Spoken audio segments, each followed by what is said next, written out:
Good morning, everyone. Both men's captains and both women's captains, please. Good morning, everyone, and welcome to University of Nottingham for the Big BUCS Wednesday, powered by New Balance. Teams have fought their way through the knockouts to be here, but it all ends in Nottingham today. Here we have the épée for men's, and we will be ready very shortly live.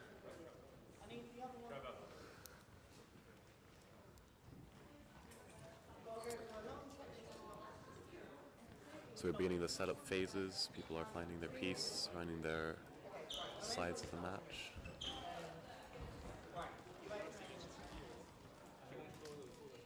Team captains are discussing the orders and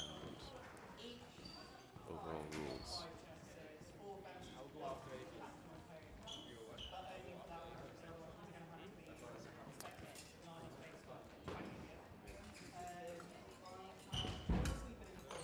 BUCS Big Wednesday is powered by New Balance and will feature 57 trophy, vase, and championship finals, including basketball, wheelchair basketball, football, hockey, netball, and rugby league.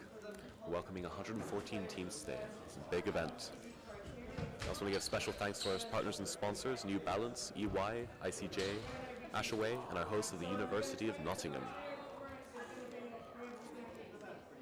So today we will begin our épée with Cambridge against Durham MDOS, M2.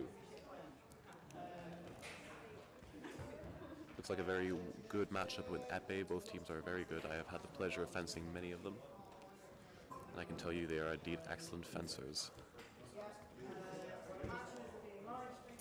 And of course, I am Alexander Truvert. I am on the Durham men's first as an épéist. I will be perhaps joined by my fellow épéist, J.R. Culpepper.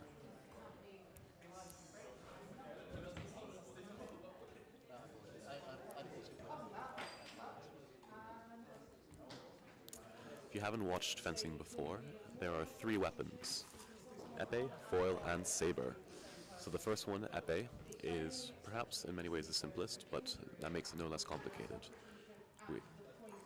It is two people with a weapon, and when there is a hit, there is a score, which leads you to be able to have double hits. Foil and saber will be coming up later. I'm not qualified enough to talk about them, quite frankly, I apologize, but I will give my best to do commentary for the épée. Each match is 5 points, or a 5-point limit, so we begin first period up to 5, and it'll be a maximum point limit of 10 points, and then 15, and then 20, all the way to 45, with 3-minute periods. Everyone will have the chance to fence every other fencer, and the people who fence last are called the anchors, and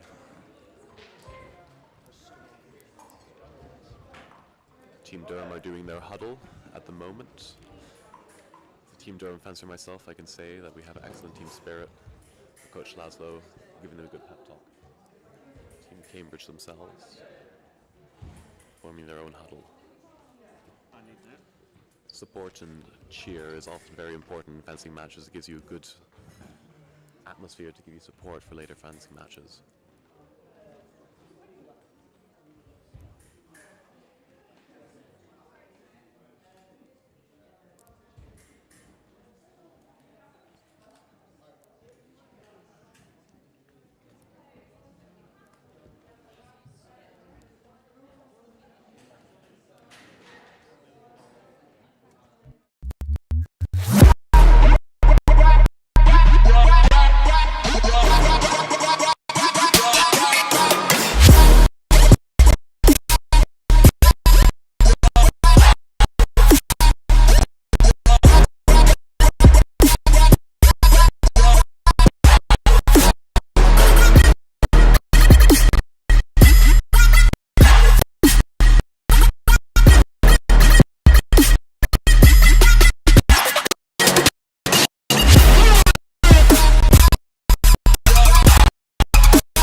Alright, and we should be beginning now. I want to give first of all a thank you to our referee Sam Ogden, who will be refereeing the épée. There he is.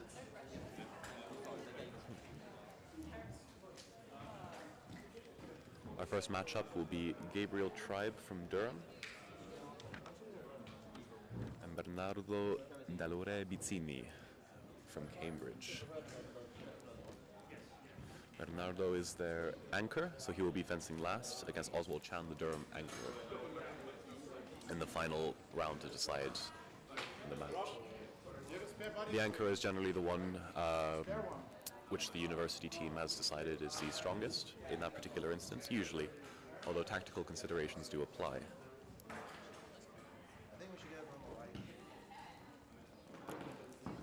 Teams are looking both very good. Gabriel Tribe is, I can say from experience, a very, very tall man. It's a very intimidating defense, but they also have some very tall fencers from Cambridge, which is very useful in épée, as stop hits can be very much useful and very effective in the weapon. Oswald Chan, a resident Hong Kong fencer, also very fast, very good parry disengages, and Mike McLennan, another excellent fencer. I believe I finished 5th in BUCS individuals. It's definitely someone to watch out for.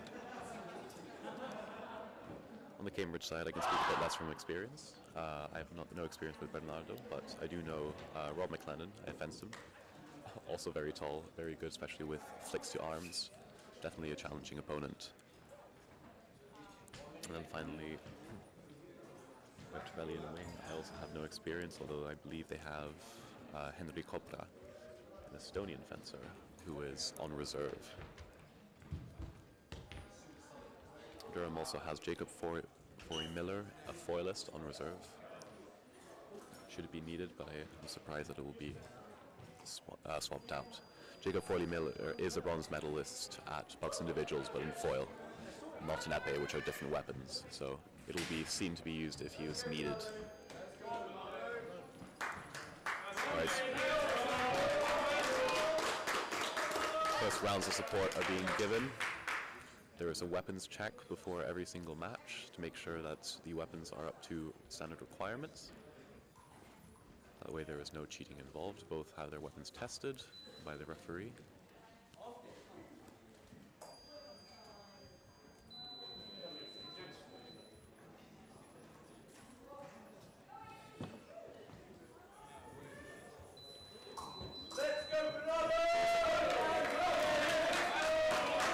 Excellent atmosphere here. Two fencers have tested each other's guards to make sure that the hit will not register on the guard.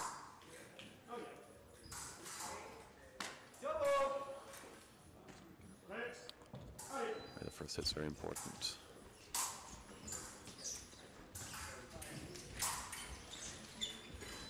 Ronaldo is pushing Gabe. Gabe is a very good defensive fencer, both using their height to their advantage.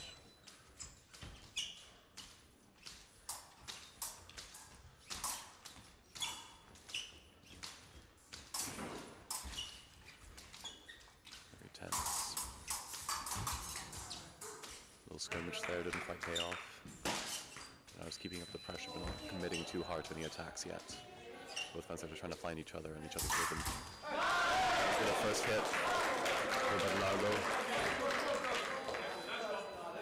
He moved a bit too close there, and I believe Bernardo disengaged and hit him there in a fast action. Puts them at an early lead. So in épée, things are ever far from certain.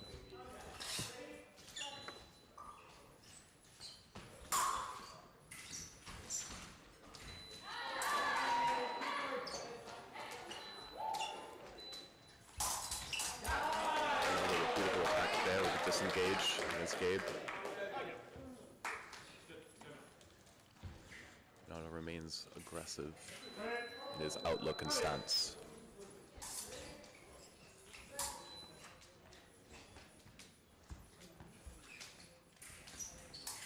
Bernardo is able to now sit back a bit more, waiting for Gabe to move into his distance so he can counterattack, as he has just seen. Got a very clean hit from Bernardo there.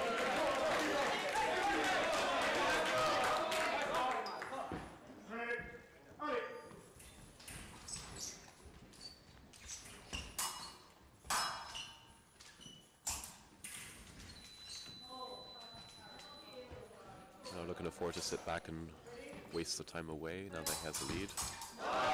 Another flash against Gabe. Gabe is looking to his teammates for support and guidance.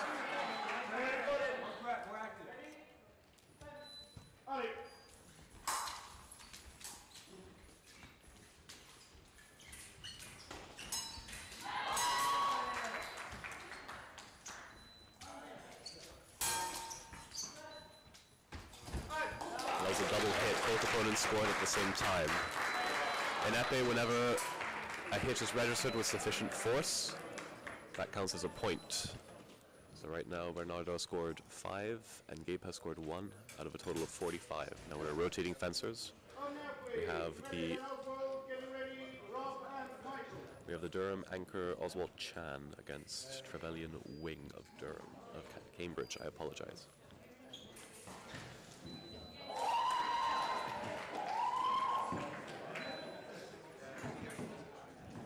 First match set the tone by made it much more difficult for Oswald. He's going to have to push to try and catch up. It'll be a tall order against the series of very good fencers that Cambridge has to offer. 4-point lead, especially in épée, is quite significant in the first round, so it'll be interesting to see if Durham can catch up.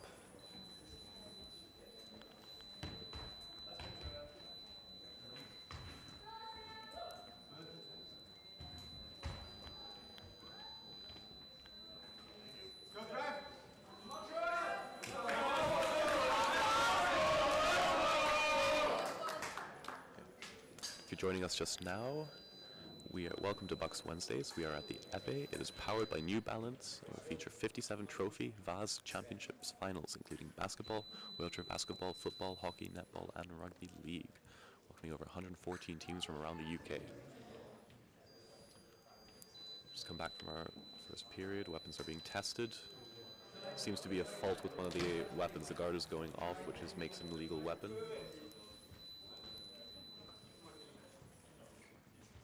Testing the wire now to see what is at fault. Is it the guard of the weapon or is it the wire itself?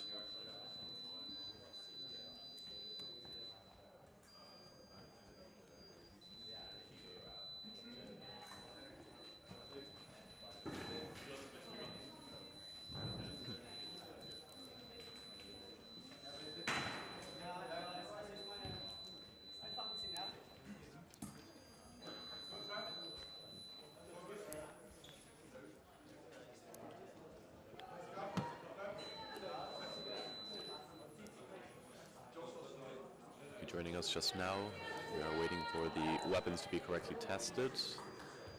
We had some weapons issue. My name is Alexander Truvert. I am Durham M1 at épée, and I'm your commentator for today. The two fencers line up. Wing definitely has an advantage. Cambridge on the left has an advantage. US fencer. Oswald, of course, thrives on the offense. Good aggressive fencer, we'll see how he does. The wing is definitely giving a lot of energy here. Very aggressive defense. Oswald looking for the flicks. A lot of very fast and energetic footwork.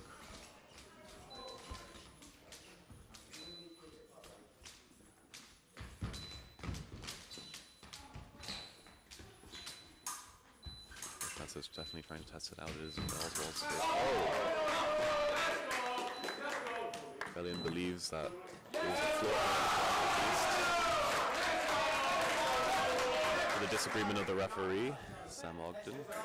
That is a point for Durham. Hard 1 point for Oswald. Another test of the guard. Believes that that's a hit. I didn't even see where that hit personally. I will not doubt the referee.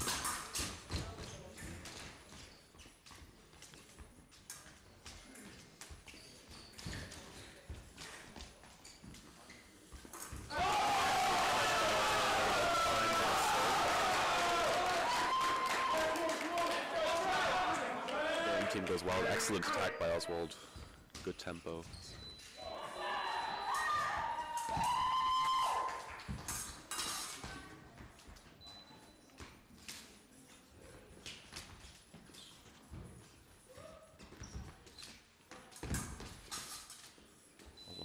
2 hits in a minute, but he's well on his way to catching up the points. At this point, doesn't need to even make 10. He can catch up. He'll put Durham in a very good position.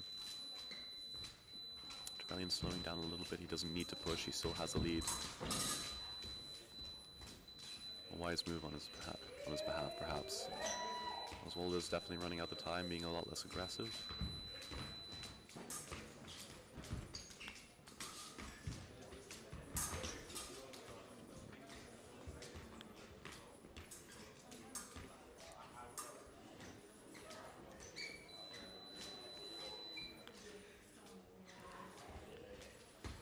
Matches become a bit more passive now. There's a bit more waiting around. Wing has very little incentive to attack. Oswald has done. Positive indicator, he has moved his points up. Still does need to attack, perhaps he is resetting. He's starting to push to the back line to the left.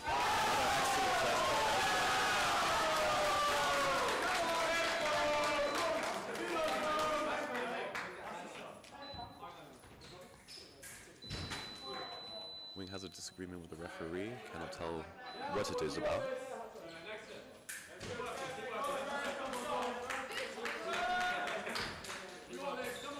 Wing has been caught out by 2 flushes in a row. That's gotta hurt.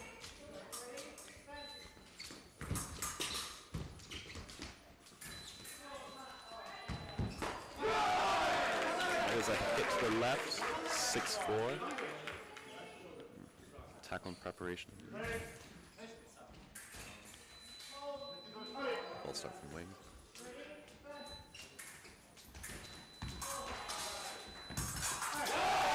Another attack from Wing. I think he is a bit less reluctant to attack on Oswald's. Perhaps he's getting close. Being defensive is good, but sometimes you have to attack when the opponent gets too close. And I believe Wing seems like a very aggressive fencer.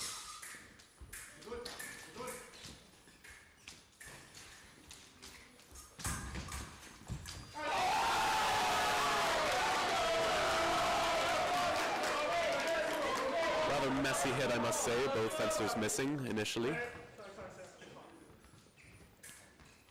Oswald getting the single light. Things like that are terrifying when fencing, I must say personally.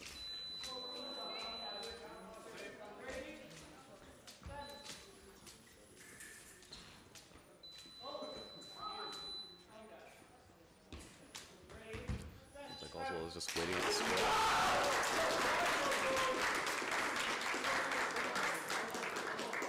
Very good performance from Oswald. He has gained 4 points.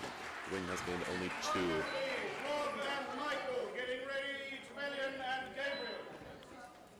Score 7-5 to Cambridge at the moment.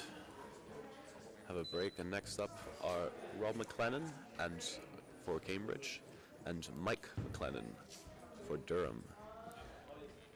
They are indeed brothers, Mike McLennan being the older one and older. Mike McLennan is the fresher.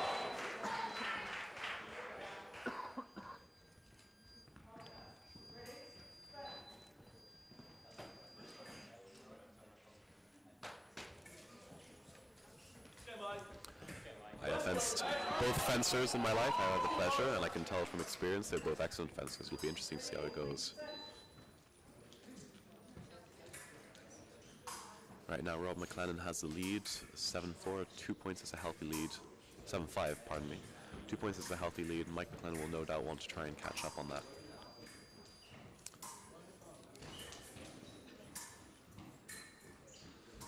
It is in Rob McLennan's interest to try and keep ahead, get as many points as points scored in this round will help his teammates later on, as they'll have a bigger gap to defend against.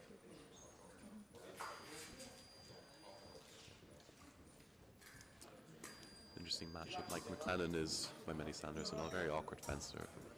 But both are very, very good. Rob McLennan relies, I would say, distance and time.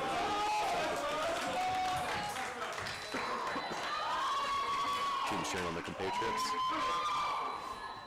Very large Durham crowd today, as there is another match from Durham, which I am part of. As there's a large presence.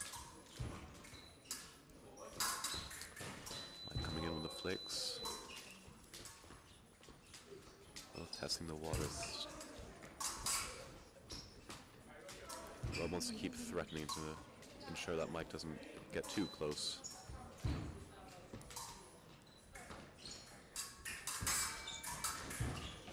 Mike staying open. Oh, and that's a floor hit on Pieced. That is not supposed to happen. The Pieced are supposed to be electrified, meaning that they should, theoretically, not register hits. Something like this is unexpected. There's a technical flaw. That's happened for Rob as well. Seems to have been fixed.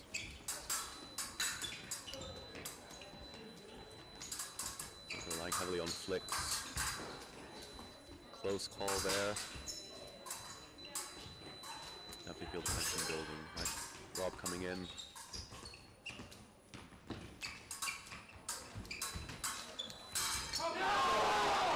Mike coming in with a parry, but Rob pushes through, getting the hit against Mike. It's now 8-5, that score to Cambridge. Still only a narrow 3-point lead. Matches up to 15, so 7 points can be scored in a 3-minute period, which is a lot. Double hit from Mike and Rob.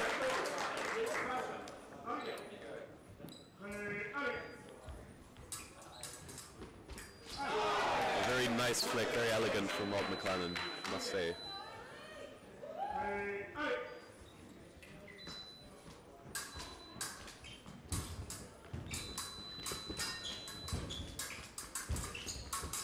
He remains rather aggressive. Mike is trying to counter push.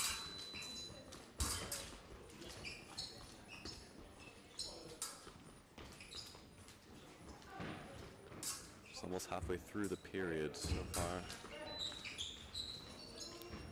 Small amounts of points can make all the difference in the sport. Mike seems to be pushing, looking for a way in against Rob's attacks, but Rob, of course, is very difficult to get in close to if you get in too close. If you get in too close, then it's very easy to get quite a few wrist hits lost. Mike with a parry. Staying open. Rob can afford to push. Doesn't necessarily have to complete an attack. Oh! Mike moving in against his parry. With a parry. It's only about a minute left of this round on the clock. An attack from Rob. 4 more points left for Rob to score. So far he is definitely doing a good job against his younger brother. Of course Mike has to push to catch up points, which is an unfortunate situation for him. Rather difficult to attack an epic. Rob is definitely keeping up the pressure.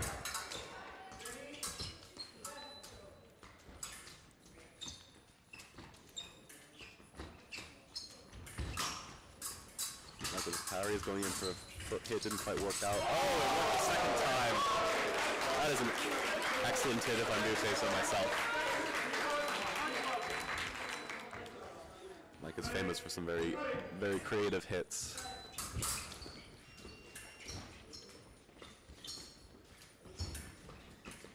Only about 20 seconds left, that's not a lot of time. And yet the overall score difference is about even as to when they started. Rob is still definitely attacking. Oh, very close hit. Only 3 seconds left. Will Mike do it? No. That's all.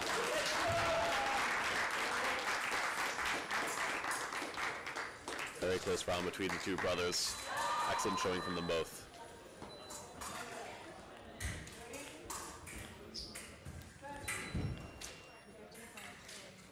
Considering that Epee seems to be the strongest weapon of Cambridge, this is definitely a good showing from Durham. It is in their interest to try and keep the score, or Cambridge's score, as low as possible, or the difference.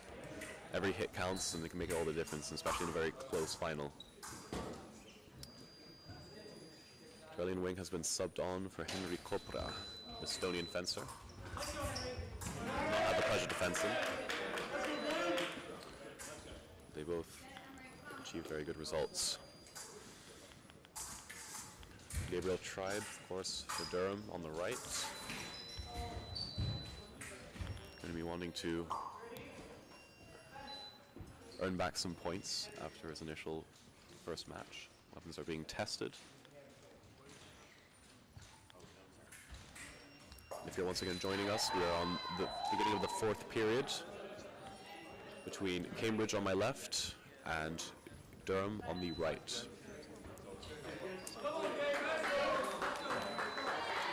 Total limit for points is 20 hits, so that'll be very difficult to achieve. We shall see if either of them manage to get the large amount of points necessary to reach that target.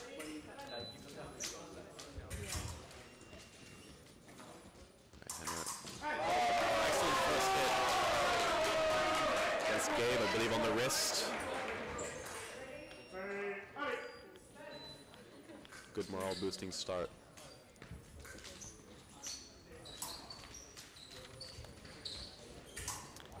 Gabe, of course, can be difficult to adjust distance again, as he's very, very, very tall, so flicks like that can come out of nowhere.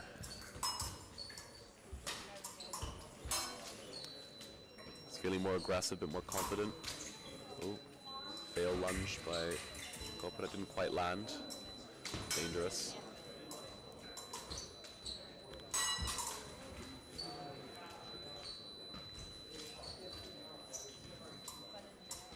Will seem to just be prepping, withdrawing, pulling back. So back and forth, let's see who gets the next point. Gabe is not quite hitting in, but perhaps that is to his intention. And there's a flick on the arm by Henry Copra.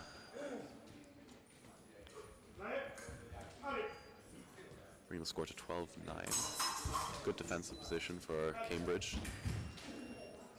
I believe one of the fencers stepped off piece. Copra stepped off piece, so therefore you're going to be stepping back. Gives Gabe some pressure. See how if he keeps pushing. Referee error, did not start the clock. If the fencer moves both feet off the back line, then they lose the point automatically, so it isn't Copra's interest to not be pushed too far back, though. Gabe stepped off piece as well, so therefore he is being forced to move back.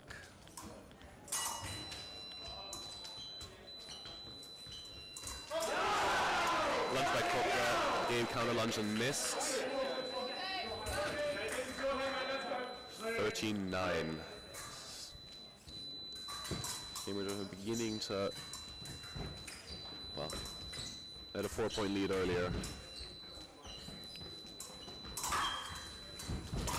And Copra falling down after trying to move away from a close call. Gabe just kind of missing the flick to back.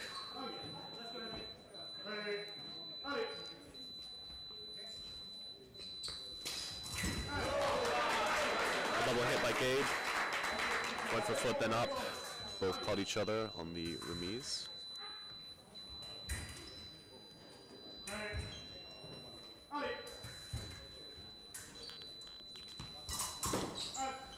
That was a that was a floor hit after a particularly strong parry by Copra.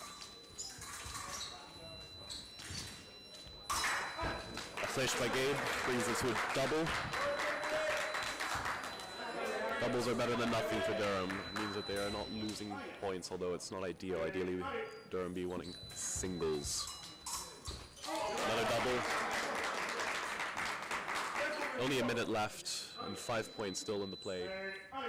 Or 8 for Cambridge at least. Or 4 points, pardon me.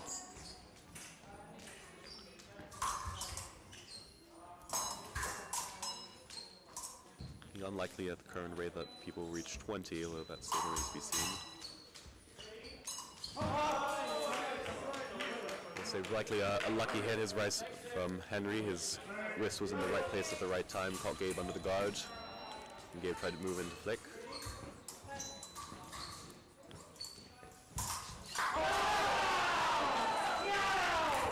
Gabe crept in quite deep there. Henry was able to take a parry and counter-attack. Devastating effect right there. I mean, there's a 6-point difference. It's quite a significant margin. Henry's taking a bit more aggressively, pushing Gabe to the back.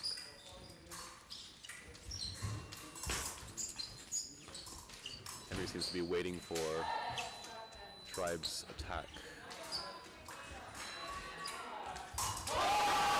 Beautiful lunge, direct lunge against Kopra. Only 14 seconds left. It is wildly unlikely that there will be a equalizer of the points, although it is not impossible for Gabe to get a couple more single hits to equalize the score a bit. Only about 6 seconds left. There's definitely sparring. Let's see if the point is scored. Looks like no. Halt is called. Score is 18-3 to Cambridge right now. Good effort from both fencers. Copper has managed to pull out with a couple more points. This translates to a much harder lead for Oswald and Mike to try and catch up for.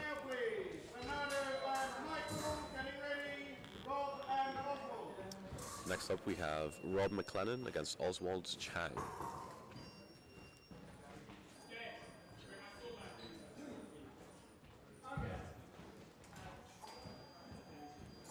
I apologize, that is not the one. Let me try that again. Next, we have Bernardo Della Rue. I apologize if I got that wrong. And then we have Mike McLennan for Durham on the right.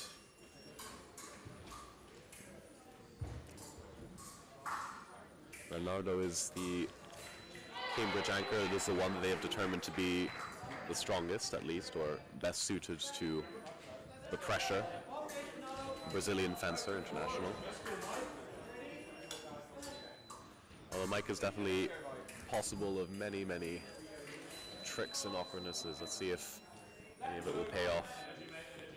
This BUCS individual performance shows he is definitely able to catch up against high-ranked opponents, even under pressure and stress.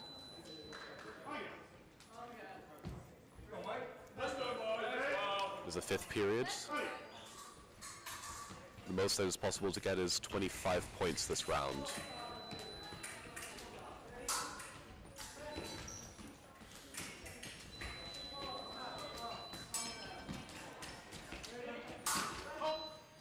And that is a foot floor hit. Will not be registered as a point. The piece does not seem to be working as intended, which is frustrating the Cambridge fencers.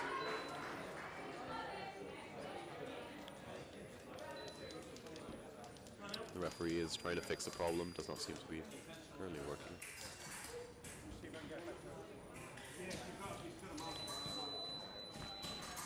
There's some disruption while we wait for the technical issues to be resolved.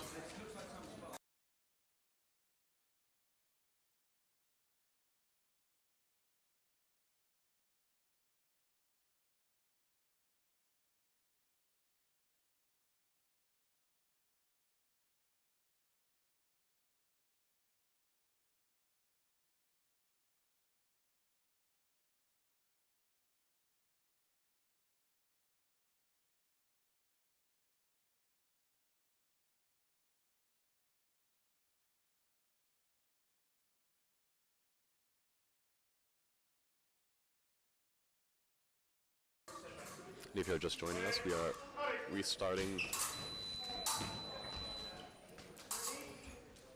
our FA match. Some technical difficulties. There's Mike against Bernardo. Bernardo definitely coming in aggressively against Mike, getting pushed back. Mike coming in with rapturous Durham support against a very aggressive Bernardo. Timed it rather well, I must say.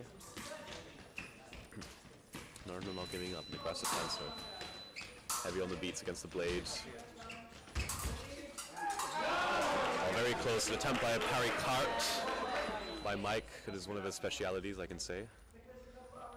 We're not quite being able to fully hit Bernardo there.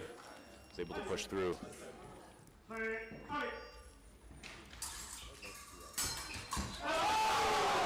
hit by Mike, seeing Bernardo miss. Good parry. Mike seems to be doing rather well, holding his own. And Bernardo, of course, an excellent fencer, keeps up the pressure. A bit less aggressive now, but still pushing in.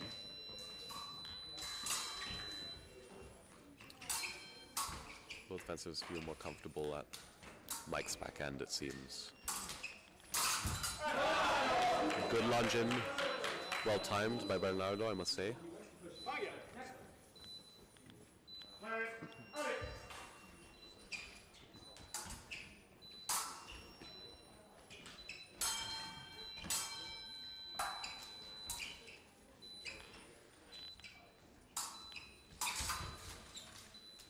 Both looking for the hits. Bernardo getting a hit on Mike as he comes in, trying to do a counter attack on prep.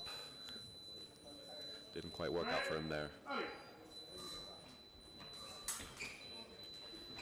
Bernardo still searching. Looking for the blade. Mike trying to push back a bit.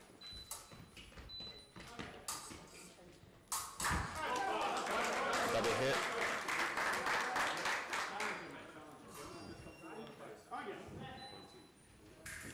We are halfway through the first bout. Looks like we might yet reach the cap for the number of points allowed, which is 25. Mike is being more aggressive, pushing Bernardo. Definitely a change. Bernardo is definitely pushing back, will not take that.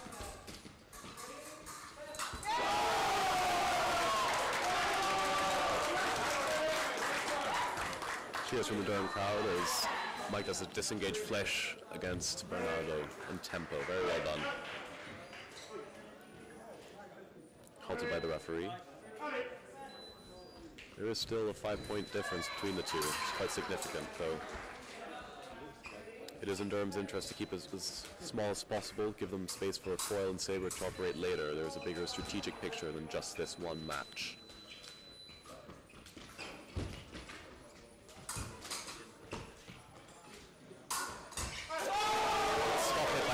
Very close.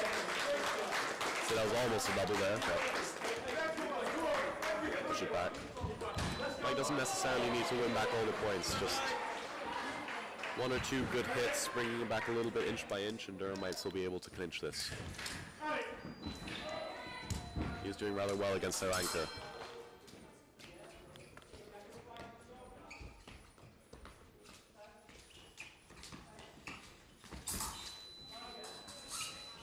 Deep in his on guard. Oh. It's called after halt, so that point does not count. Both fencers missed their points there. That's their target. Very close call.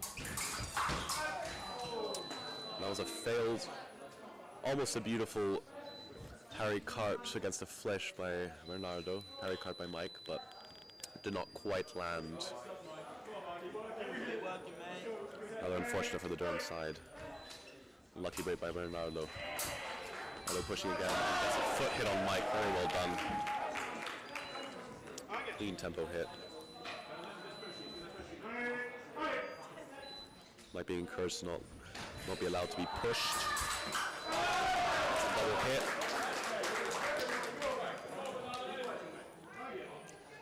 Only 19 seconds left for this period, and Bernardo needs to score one more point for the period to finish. You can tell that Mike is definitely an awkward opponent to fence. It's proven a match for Bernardo, definitely. Bernardo is definitely an excellent fencer, as is demonstrated by his final hit, bringing the score to 25-19 at the end of the 5th period, going on to the 6th.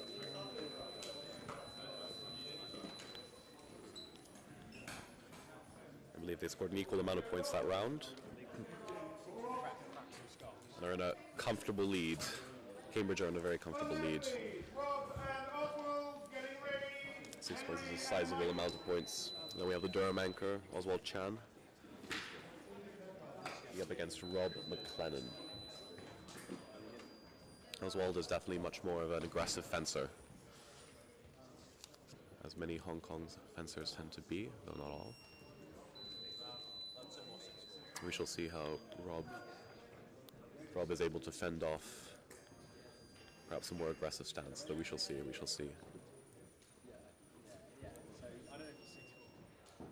would be in Cambridge's best interest to try and keep perhaps keep on the defensive, though of course it depends on what each fencer is comfortable with. For example, Bernardo seems much more comfortable being aggressive, controlling tempo and timing at his own pace.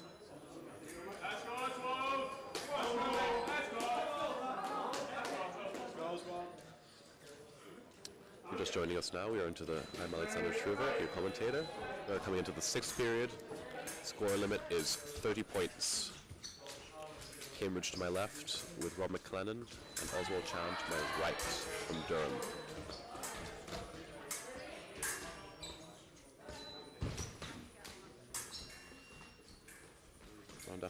Rob definitely taking a more aggressive stance. Rob doing a prep and was countered by a well-timed parry by Oswald with a flesh. Rather well done, I may say so myself. Oswald's fencing very well today, I must.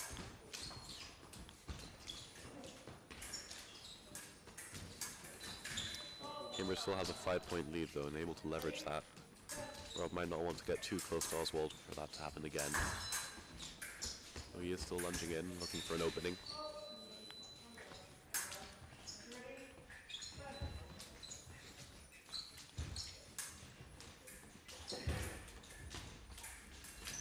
Oswald is pushing.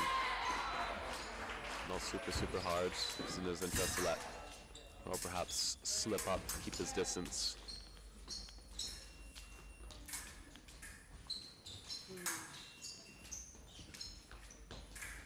Bouncing around, letting time run out. Time is definitely on Cambridge's side in this case. Although it is... Passivity has been called, which is given after 1 minute passes with no hit. Oswald is given a yellow card as he is behind. He's given another yellow card, it gets a red, which means he loses. Well, Rob McLennan is granted a point, Cambridge. Well, definitely being rather aggressive here. Oswald waiting for his right time. Perhaps it is better to be cautious and not to lose unnecessary hits, to gain small wins. And the flesh goes wrong for Oswald. It gets him on the flesh.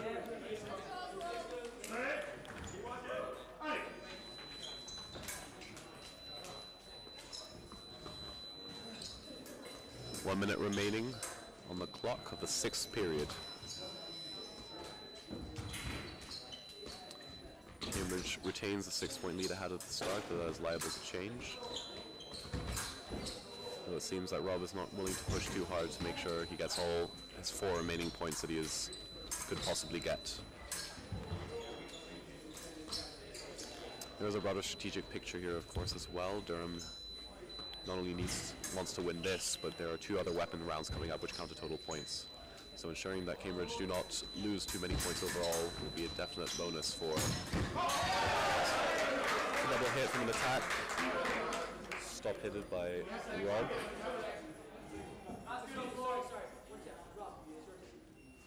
Seems that tip has come loose and Rob has lost his tip. Of course means his weapon cannot function, so play will have to be paused as he gets another weapon.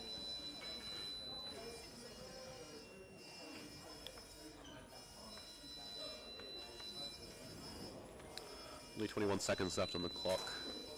Cambridge is definitely leading in the épée, though whether it'll be a big enough gap for them to get in the foil and saber later will be seen.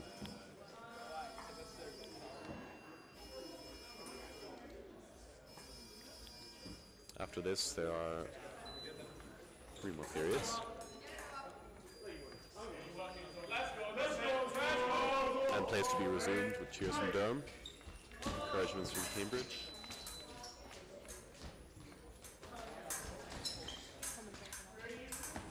Stop hit to wrist from Rob by Oswald Chan. Very nice hit. Up to a 5-point lead by Cambridge still. Eager to make it back. Being more aggressive in the last 3 seconds. Will something happen? Final double in the last 60 milliseconds of the match. That suits Oswald just fine, it seems. There's no more time out of it. Oswald is pleased with his performance. Cambridge still have a 5-point lead.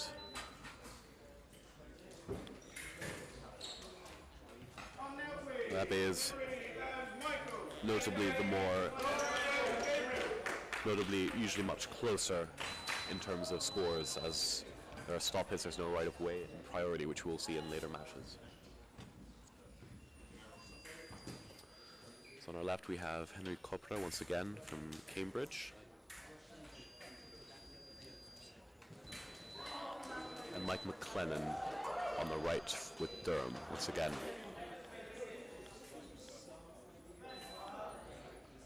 All our fences here today is right-handed as well. Just one little tidbit. Being left-handed can definitely affect the strategy and tactics of each fencer, and that is not with us here today.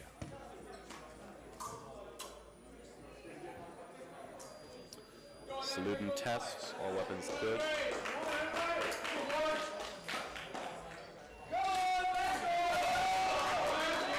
Mike cheering himself up. Psychological aspect of fencing is incredibly stressful sometimes. Definitely a big factor. Crowds and cheering help with it a lot. Mike attempts a flick against Henry, but Henry catches him under the guard just there. Unfortunate loss for Mike.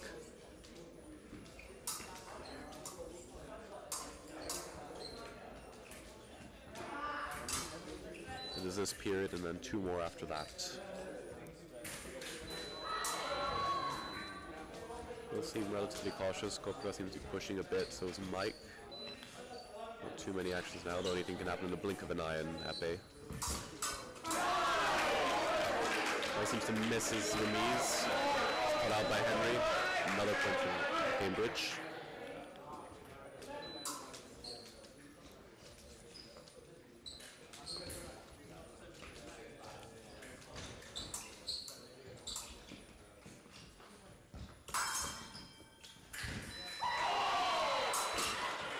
Durham seem to be focusing on simply not losing too many points in the Epee. Sabre and foil are definitely a speciality of Durham's, so it's in their best interest to keep the score tight here and hopefully win in the latter stages and latter weapons. That is the plan, at least. You can see there's been a lot of time left to be run out. So 7-point. One attack by Mike brings another point. Brings it to 6 points remaining, 6 points difference. Henry can get up to 35 points in this round if he's able to. It is about halfway through the round. 1 minute 35 seconds remaining. Now that has been too aggressive, both obviously trying to get hits.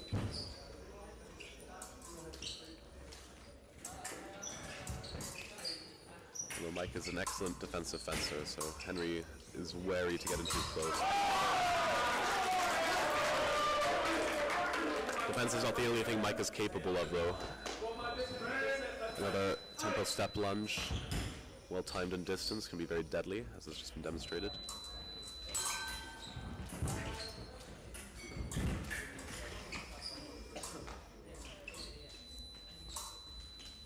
Defenses feel each other out.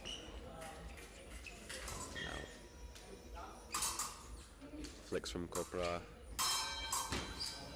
Perhaps an easy hit there. Mike is definitely showing his forearm.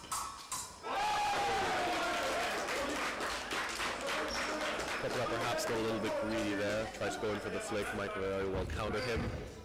Gets his prep and did a lunge. Another hit from Mike with a lunge underneath the arm. Brought back 3 points. Mike is doing very well for himself right now. 30-27. Narrowing the score much more. 3-point lead is still a good lead for Cambridge, so it is something that can be closed. Beautiful foot hit by Mike. foot, 2 hits. Mike is doing very well for himself today, I must say.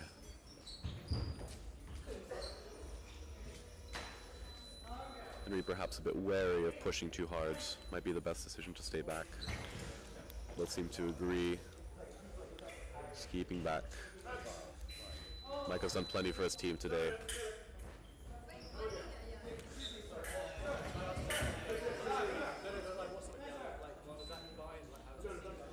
Discussion. There is a yellow card given to both fencers by the referee. As both fencers believe to have stopped fencing according to the referee, so he has given them a yellow card. In protest from the Cambridge fencers, but the referee's order stands. 14 seconds remaining in the round.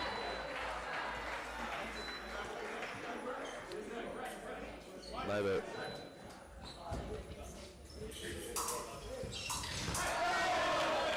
An unlucky hit against Mike there. 3 seconds remaining on the clock. 3 minutes 87. Neither fencer seems to be too keen to push against each other. An excellent run by Mike. An unfortunate final hit, but that was very, very well done for him. Really brought it back. Gave energy again to the Durham team. The score is 31-28. Definitely much closer at this point.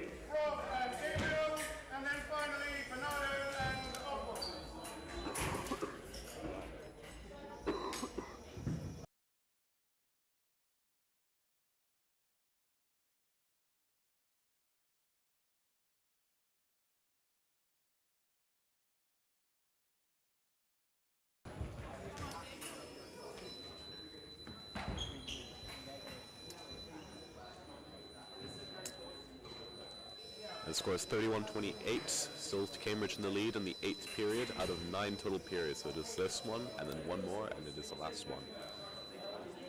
Mike McLennan's fencing has definitely earned Durham a much closer lead. It is actually feasible for them to Durham to come back against this. A win in that day would essentially signify very, very big step for Durham fencing in total. With an excellent shot at the final league trophy. We have Rob McLennan on the left for Cambridge and Gabriel Tribe on the right for Durham. Big catch of Rob under the wrist after Rob attempts to flick. Both are very tall fencers. Height cannot be used to either of them's really advantage, as they might be used to perhaps. Makes for an interesting matchup. Very close call there. Both fencers feeling the distance. Flashing blades. Rob coming in with the lunges, but not quite getting. Oh! Gabe lunges in, misses, and is caught by Rob.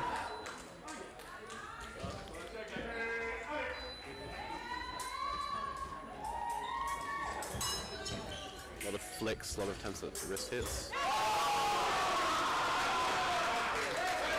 Back by Gabe, does the exact same thing to Rob. Rob tries to come in, Gabe catches him out.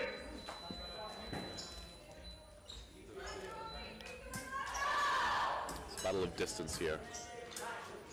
Who can come in close enough to not fall to each other's wrist hits and to successfully land a lunge and not be countered. Rob comes in with a flash. Gabe was perhaps a little bit too close there and got caught out. Still, the score is rather close. Gabe's flick does not land in time. Rob comes in with a direct lunge, 34-30. There's a total of Rob can get a total of 40 points, or either can get a total of 40 points here. Rob definitely coming in aggressive, trying to widen his lead.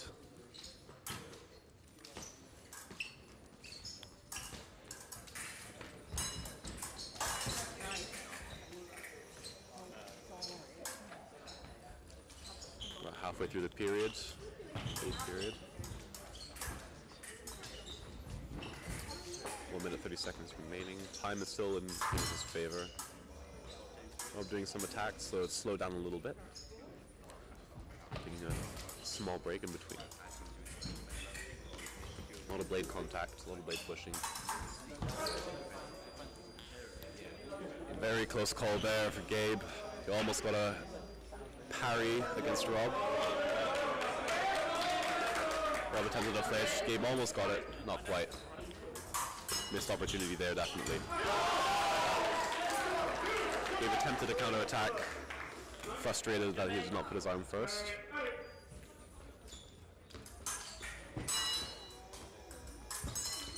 Another point for Rob McClellan. Now 35-30. Strong lead for Cambridge.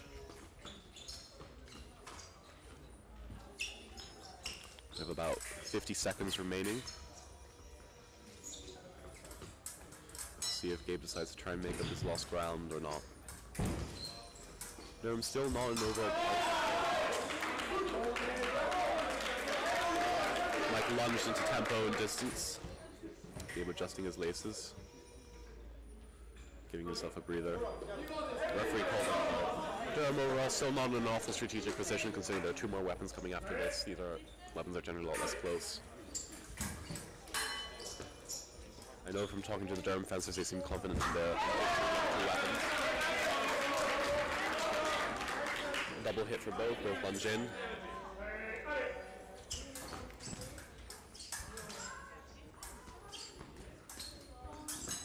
Or might we wanting to push to get a bigger lead or at least move it closer to 40, which makes it easier for his teammates later on to get the fabled 45, which would win the entire epee. Well, gets a little bit too close there. Gets cut out by Dave's counter lunge. Very good hit. Only 20 seconds remaining. Roberts managed to widen the gap from 3-point lead to a 5-point lead. So Gabe is holding out very well. Roberts obviously an excellent pass. Roberts scores another one. And a celebration with a yell.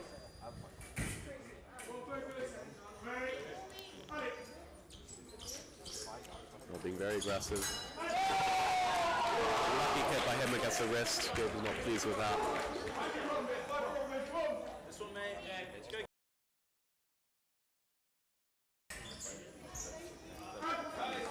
Time has run out. Score is 39-32, a solid 7-point lead for Cambridge. This will be very difficult for Oswald to come back from. This is the final period of the match, in the 9th. So 45 points are up for grab. 45 is, of course, the magic number to win. If Cambridge or Durham reach 45, then they are able to take the overall victory for that weapon. Of course, it is definitely important for Oswald to be scoring as many points, even if he cannot win the overall round. Those points will count for the overall score, including all 3 weapons. 2 more weapons remaining, including foil and saber. Should be coming out. Foilists are warming up behind me, and will be on shortly after.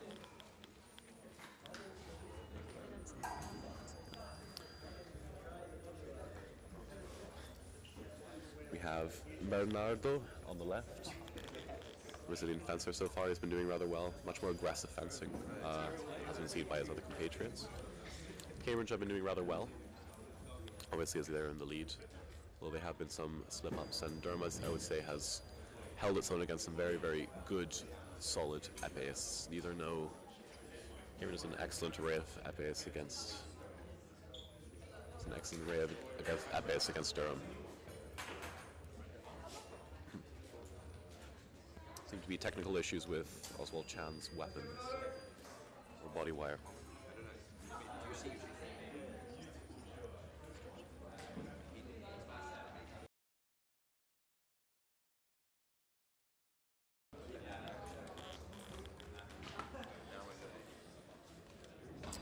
And overall, looking to the foil and saber, if Oswald can catch up, even if it is an overall loss for the epee, it would be a strategic victory if the score was as close as possible.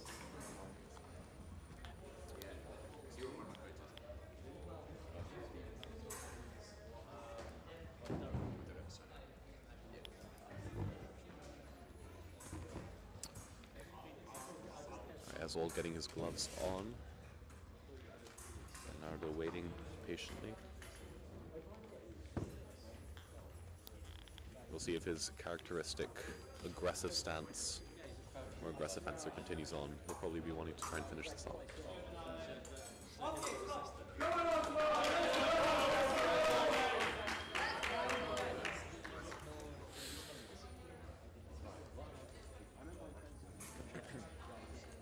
Weapons are being tested.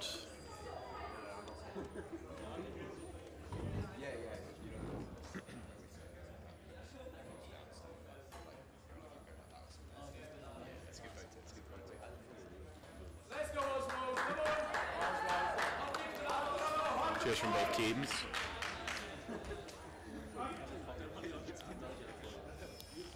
As we set up for the final match. A lot of energy in this match so far.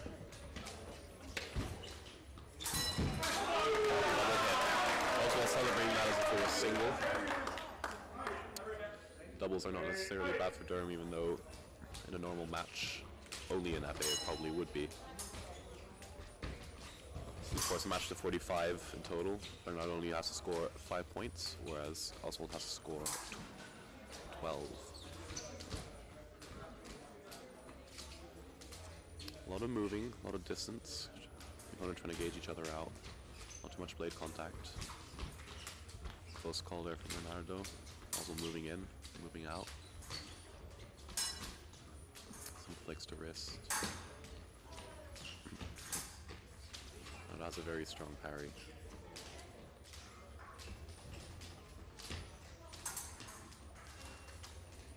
It's a lot of movement. 1 minute is almost up. Oh, very close call. Oswald not quite balanced there, nearly got the hit. Well, they're kind of moving in, moving out, not trying to risk too much. A double hit. And it's attacked into each other. Scores 41-34. 7-point lead for Bernardo and Cambridge. Not that close. 1 minute 52 seconds left. It's giving Oswald a little breather. Bernardo is adjusting his blade to be as straight as he likes it. Cannot straighten it on the piece, of course, because Scratch has to do off piece.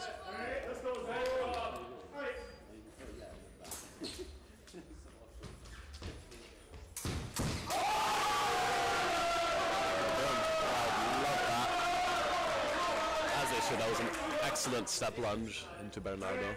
Another point scored for Durham. Still 6 points left to go.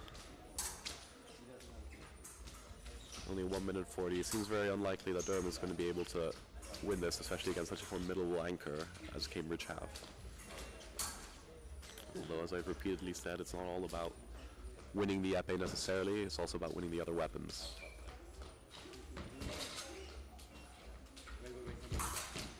Bernardo's fencing defensively, well, aggressively, but not in too many big actions, too many attacks. There was a double.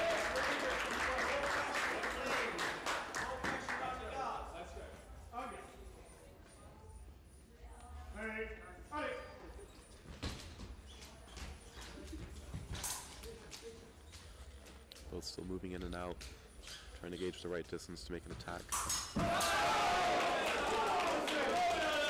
Oswald was perhaps a little bit out of distance there in his attack. He was able to catch him out there. You choose the support of the Durham team.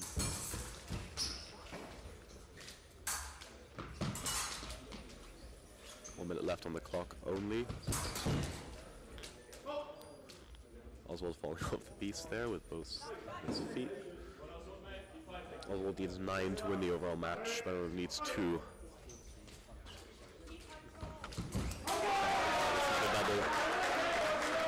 Bernardo does not seem too happy overall. I believe he wants to get as high an indicator as possible, try and get as many single touches to help out his foil and Subaru's comrades.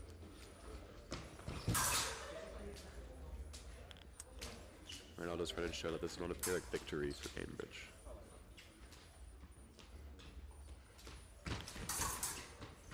Another double. the overall match. 45-38 to Cambridge. It's a 7-point lead. Overall, I'd say both teams did an excellent job there. Durham seemed to be rather happy with themselves, trying to hope for as close a score as possible to allow Foyle and Sabre to do their job and hopefully win the championship. Will it be enough? We shall find out in the later matches, which you can catch up for later. I've been Alexander Truvert. I've been very glad to have been able to have commentated, and you will have a different commentator for the next weapon. I hope you enjoy your BUCS Wednesday. Thank you very much, and goodbye.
Welcome back to Nottingham University for Big BUCS Wednesday, powered by New Balance.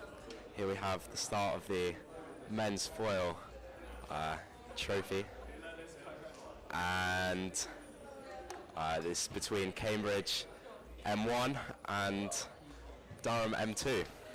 I may be somewhat biased here from Durham, but the foil's just about to start, and we've just seen the finish of the épée, which resulted in a Cambridge victory there. But in BUCS team fencing, the team fights go to a maximum of 135 points, and it's the team with the most number of points in total at the end of épée, foil and sabre who wins.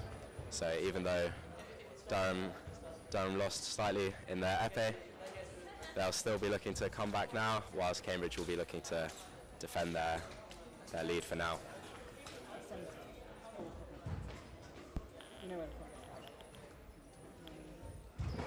So in épée, you can hit anywhere on the body and there's no priority rules, whereas in foil, as you can see, the fencers are wearing silvery lame jackets, which are the target area for foil. So you can only score a point if you hit on that jacket.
So in a couple of minutes, we will be on for the first of 9 bouts in the men's foil trophy finals here in Nottingham today on Big BUCS Wednesday.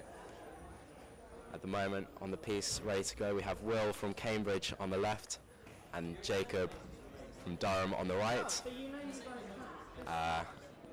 Both of whom very experienced fencers, having represented Britain in various age categories in the past. And both of whom will be looking to start their foil campaign for the trophy title today in a positive way. So team fights or team matches for individual weapons go to a cumulative 45 points across 9 bouts, each going up to 5, then 10, 15, 20, and so on. So the score will start the first bout at 0-0, and the second bout, which will be to a total of cumulatively 10 points, will start on whatever score we finish with in this fight. So a positive start is important for both teams so that they are not chasing going into the rest of the match. As I've mentioned before, I may be slightly biased from Durham myself, and I'll be fencing a little later on. And for now, internally I'll be willing on my Durham teammates here. But I will try as best as I can be to be impartial. The important thing, of course, is that referee Alex Savin is impartial, and I'm sure that he will be, an experienced referee that he is.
So welcome back to the final of the men's fencing trophy here in Nottingham for Big BUCS Wednesdays. On the left we have Will from Cambridge, and on the right we have BUCS individuals bronze medalist Jacob Miller from Durham with an excellent long attack to start the match off with. I should again say I may appear slightly biased here. I am myself from Durham, and a delayed attack again from Jacob there to bring the score up to 2-0. Fencing very much a momentum sport, so if a team can manage to build up some momentum, then they can hope to carry that through with future success in the bout.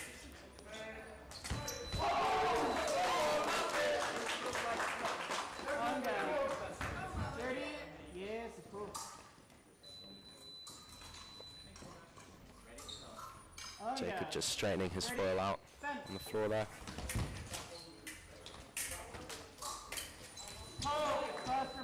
And unlucky for Cambridge there. Will, it appeared at least, to hit Jacob, but his foil perhaps faulty, or another problem somewhere else, or may have been flat on Jacob's chest. The light did not come up. So Jacob may have got away with something there, but unfortunately for him, no luck this time.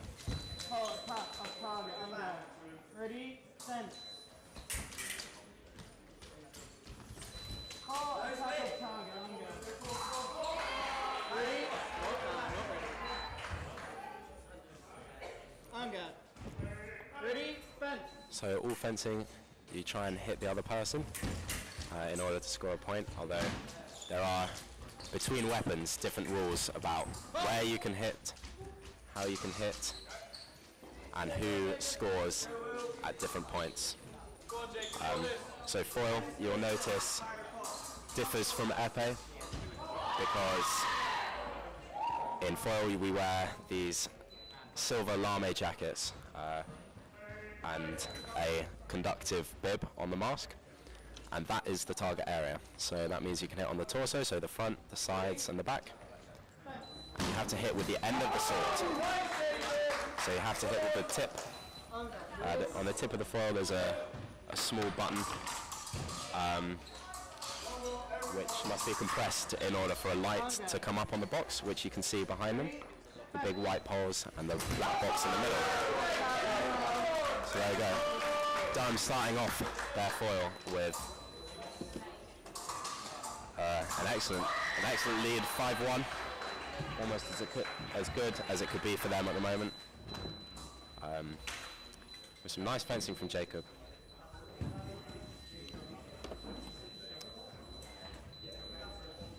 So coming onto the piece now for the second bout is James Terrell from Cambridge on the left, and the captain of Durham and president of the whole club, Oliver Nash, on the right.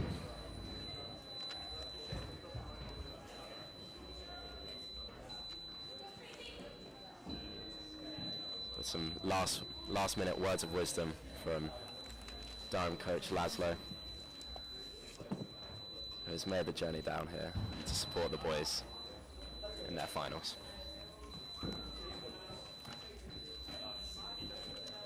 So whilst the whole team fight today will be to a total of 135 points across all three weapons, each weapon goes to a cumulative total of 45 across 9 bouts. So the first bout was from 0-0 to 5, and the score is currently 5-1 in favour of Durham. And so this bout will now go to a total of 10 points. Durham obviously have an advantage here, already being 5-1 up. So the score does not reset between bouts, but will continue. Will continue from the 5-1 score that they already have. Alternatively, teams don't necessarily have to reach the allotted score for that bout. So it may be the case that neither team reaches 10 by the end of the 3 minutes of allocated fencing time per bout, in which case the bout is over and the scores stay the same as they are. A very nice parry post there for Nash. It was very small, it was light parry, but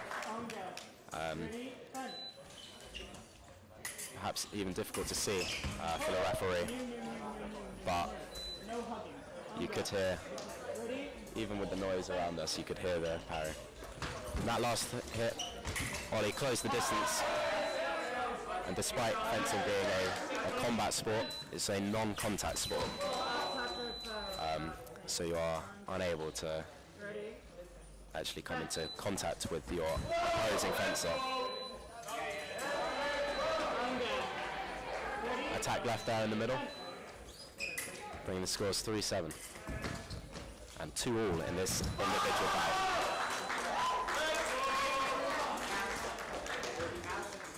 So there are some confusing rules with priority in foil,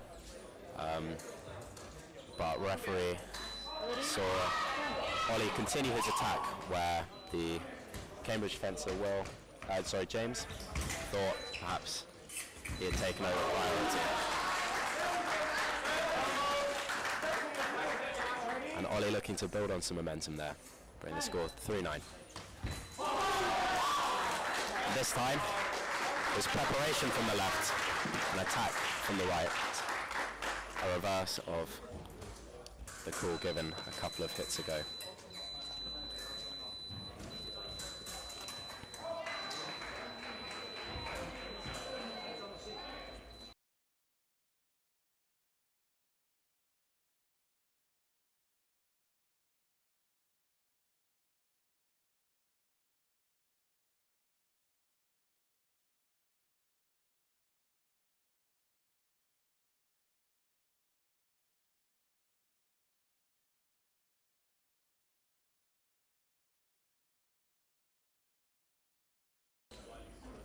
So here on the piece now, we have Joe Rance on the left for Cambridge against Dan Magor on the right for Durham. Both experienced fencers, in fact, all three from both teams. So all 6 foil fencers here today are experienced foilists. Getting ready now for the third bout, sorry, which goes to a total of 15.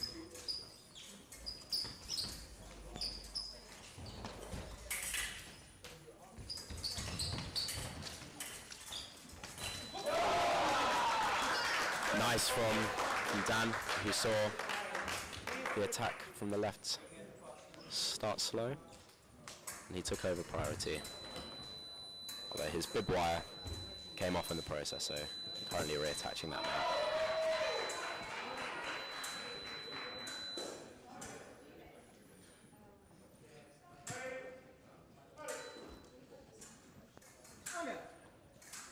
Ready?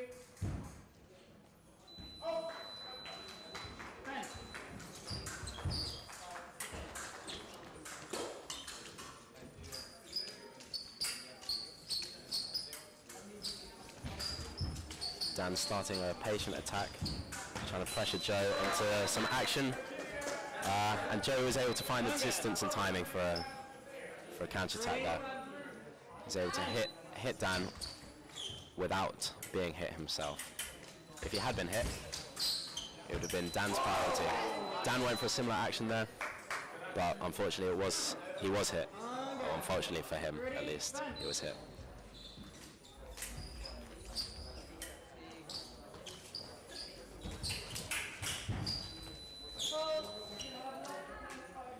Joe slightly off the side of the piece there. The piece is the green metal strip that you can see them fencing on.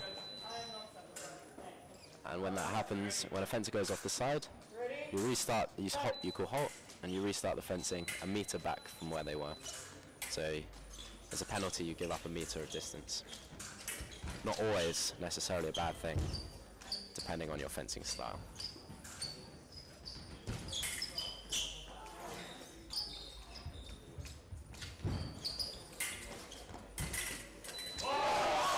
So parry post there from Dan.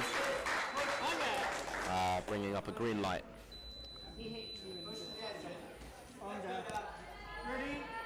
So when a fencer hits the opponent's lame jacket, either a green or red light will appear. Red for the left fencer and green for the right fencer. Whereas when you hit off target on anywhere else, a white light will appear. And no point is gained. A very nice flick to shoulder from Joe against Dan, having pushed him very nearly to the back of the piece there.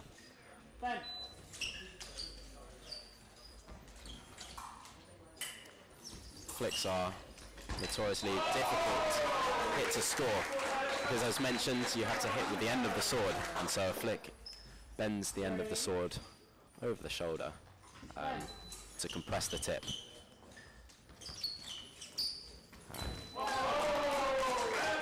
And a preparation from Joe, an attack into that preparation from Dan, brings up Durham's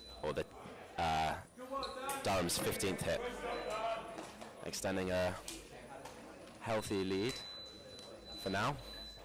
Although, as mentioned, big swings of points can come about with changes of momentum in fencing.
So returning now with James on the left and Jacob on the right.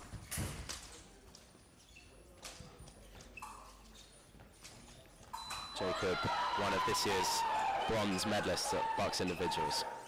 I know from personal experience, having lost to him in training in the recent weeks, very much in form at the moment, with a quick parry post off target there.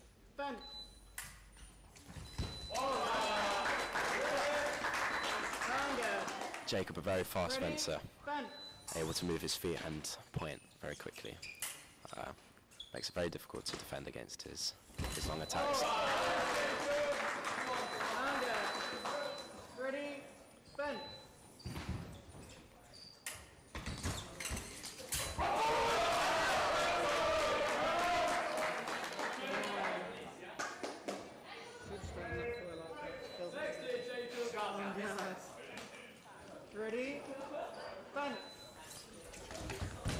Pop up on that. Ready? Fence. So James, the Cambridge fencer, looking to possibly slow down the fight in order to counteract Jacob's speed, so that he doesn't lose too many points. Hold, pop up on that. Ready? Fence.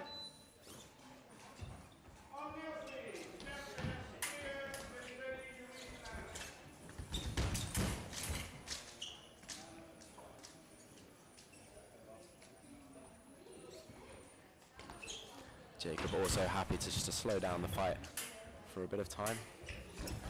Perhaps run the clock down a little bit.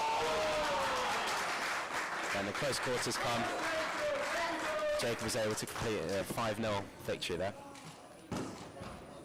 in the 4th of 9 bouts. The rest of his team going to congratulate him. Smiles all around for Durham at the moment, I think. good to see for me.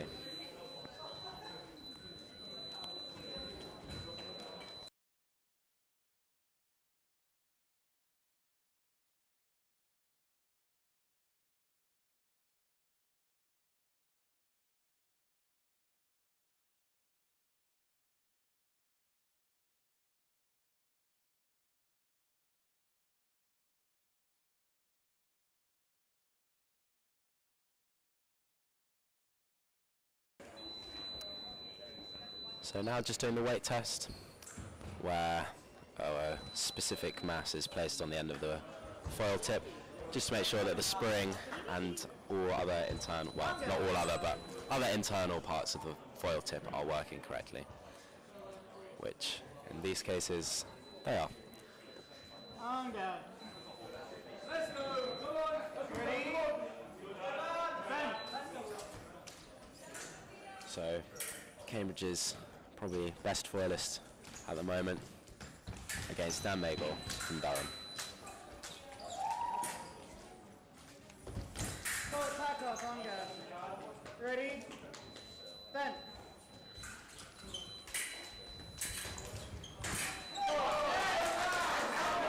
Nicely timed counter attack there. Dan able to take advantage of Ready? Will's Bend. small stutter in his attack.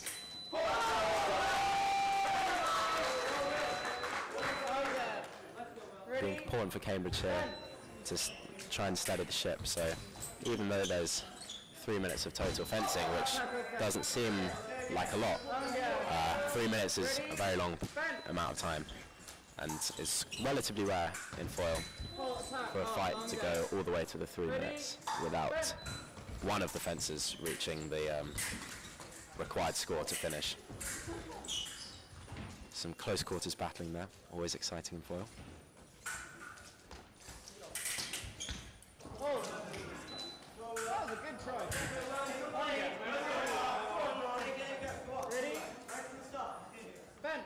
So Cambridge will, even though they're down and with only 2 minutes and 12 left, probably won't want to rush at this point. Although, depending on different fencing styles, strategies can differ. So some fencers prefer to rush a little more, others don't. Ready? Bend.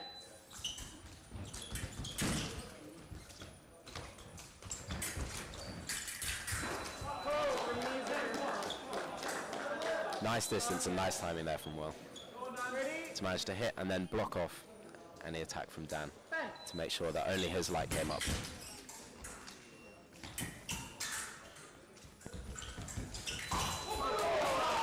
A long attack from Dan, putting pressure on Will there. And he's having a fantastic day. Ready? Again, I can speak from experience at training. Ready? All three of the Durham boys at the moment, very much in form, fencing very well. Whilst Will was able to block off the first counter-attack from Dan, Dan was able to push through there, securing the 25th hit for Durham there.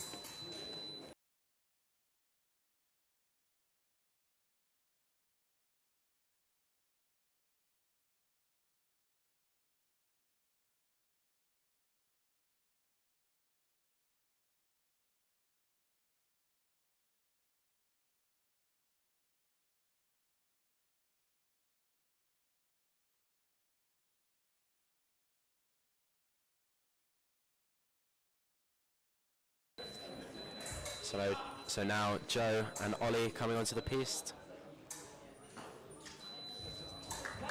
Ollie, the former under-18 British youth champion from Durham. I'd love at this point to be able to give you some more interesting trivia about Joe from Cambridge. But unfortunately, I don't know them so well. Although that said, I have fenced Joe in the past, and again, a good fencer, as proven by that parapost there.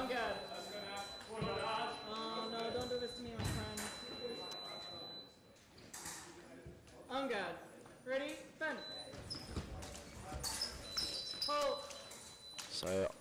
something appears to be at fault in either the piece equipment or most likely Ollie's equipment. Sometimes the wires that we have to wear in fencing in order to have the electronic box, sometimes part of the wire can split or part of the connection just comes undone slightly. Perhaps it could even be the spool there, so I was wrong. It was part of the kit provided for the piece here today. So a new spool will be being found at the moment, I think.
So here we are, resuming on the men's foil section of the men's trophy finals here in Nottingham University today for Big BUCS Wednesday, sponsored by New Balance.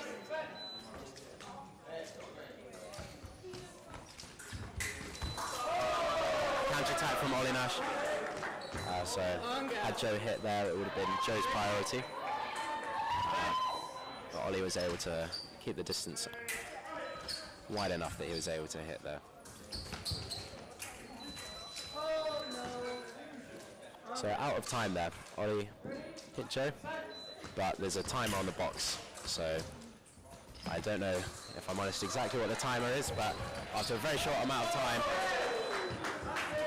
the other light will not come up. Joe just off the back of the piece there, resulting in a point for Ollie on the right. Very close duck counter attack there for Ollie Nash. That said, Joe equally very close to hitting him. It's a risky hit, the duck counter. And in that case, nothing happened. It was an off-target light.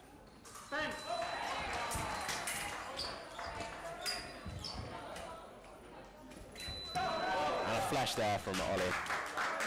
No priority. Ready? Ben.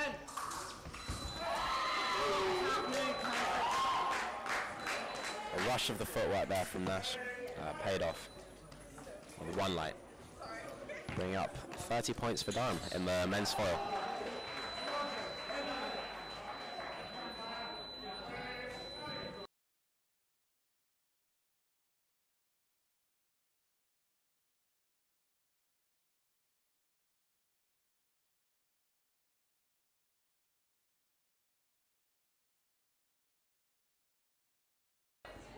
So quickly into the latter stages of the men's foil trophy finals.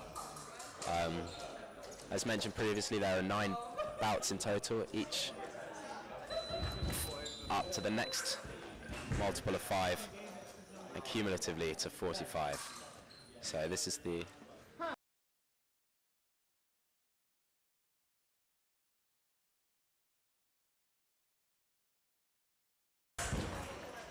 So we've just seen home club mates, James and Dan, take a picture. one of the things that's amazed me always at BUCS is even though it's a highly competitive place and each team very much eager to win, this would be Durham's first trophy win if they were to win here today. There's also a lot of sportsmanship and companionship between universities, as we just saw there between home club mates James from Cambridge and Dan Magor from Durham.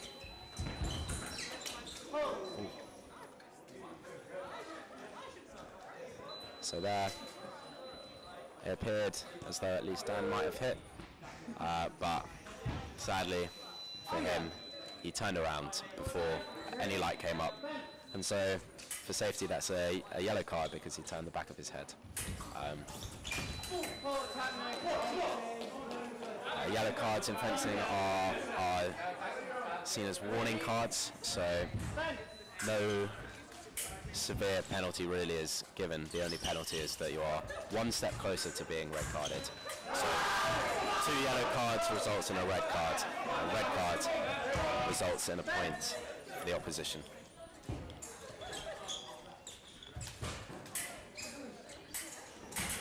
It's always an interesting fight between clubmates. I find they'll each know the other one's fencing habits quite well, making it a very difficult fight.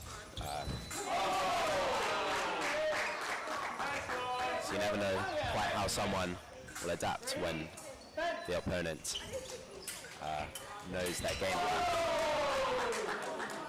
So Dan coming back from a slower start than he might be used to at the moment.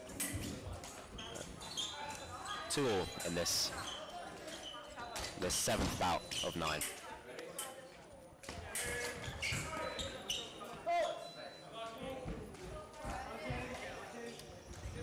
This will be both fencers' last bout of their BUCS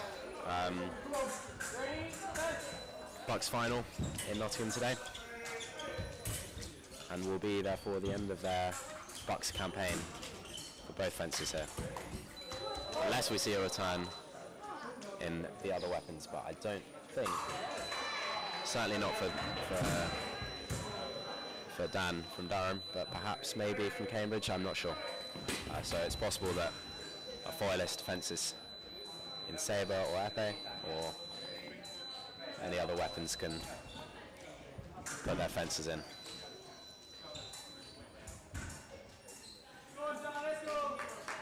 So both teams have been through a long process to get here, having knocked out other universities in matches similar to this in format, but very different from this in atmosphere and grandeur. I believe each, so Durham fences in the northern tier 1,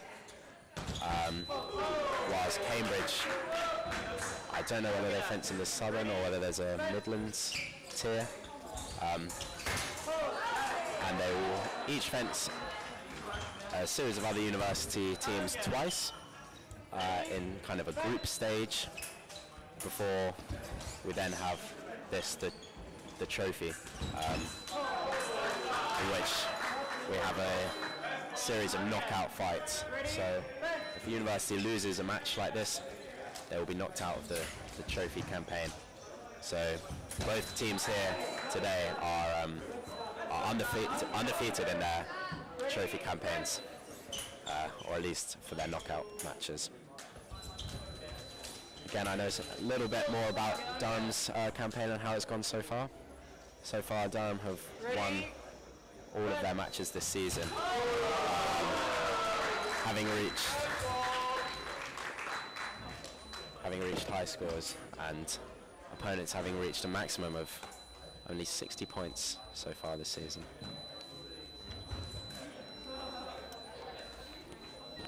So that's now the end of Dan's campaign. So high fives from the rest of his team and coach Laszlo. Proud moment for all of them at the moment, I think. Going into the 8th of 9 foil bouts.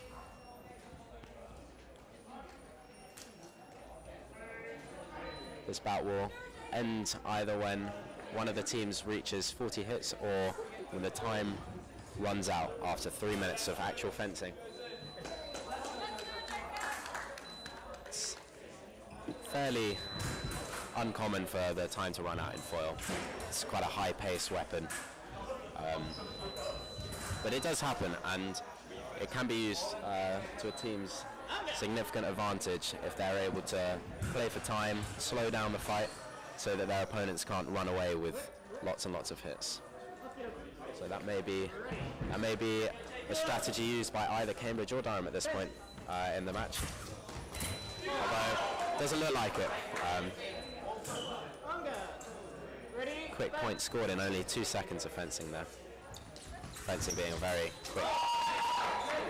quick sport, and again, Cambridge seem not to be so worried about the time, and absolutely going for it. It'll be important here for Jacob to recognise that he's in a position where he still has 2 minutes and 50 seconds left, and so it's perfectly all right to take his time, slow it down. Whereas Cambridge have just scored 4 hits in 10 seconds. Impressive feat there from Joe. Behind the lines, both of you. Behind the line. Behind it. So, yeah. On guard. Ready? Fence. Referee just making sure that fences are in fact behind their on guard lines, which are the white lines, thick white lines in the middle of the piece, well, broadly, where they are now.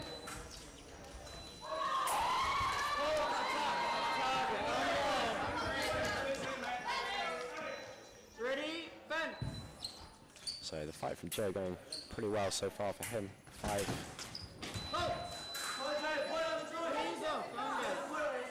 Pretty comfortably fencing at the moment. Attack from the white there in the middle, which means that Jacob started just before Joe. Can be difficult to see that sometimes, but thankfully we have a very experienced referee in Alex Savin presiding today in the men's foil. And another attack there from Jacob. Seems like whatever it was that he changed seems to be working for him now. But I don't want to jinx it. I'm a Durham student myself.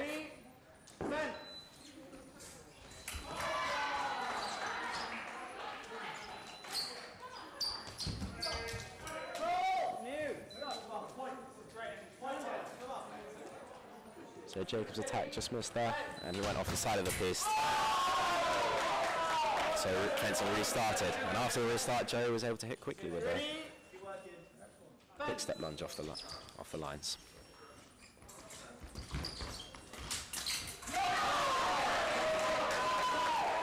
Jacob perhaps looking to just slow down a bit of the momentum there. Fencing, as we've seen in this bout, in particular, is a largely momentum-based sport, and so it can be a tactical thing to do to just slow down the fight, maybe by changing weapon, tying the shoelaces. All classic tactics here. I'm not sure whether this was a genuine change of foil. It looked like Jacob thought that he did actually hit Joe. I wasn't sure from the angle that I'm sitting at the moment, but if that was the case, then a genuine foil change. But it's also perfectly within the rules of fencing to change foil, just to slow down the pace of the fight. Oh, and a lovely flick there from Jacob. Beautiful giret there from the Durham fencer. Flick to shoulder. Something that we saw. An interesting tactic there from Jacob, but it paid off. He was able to displace his target area significantly enough that Joe missed it. There we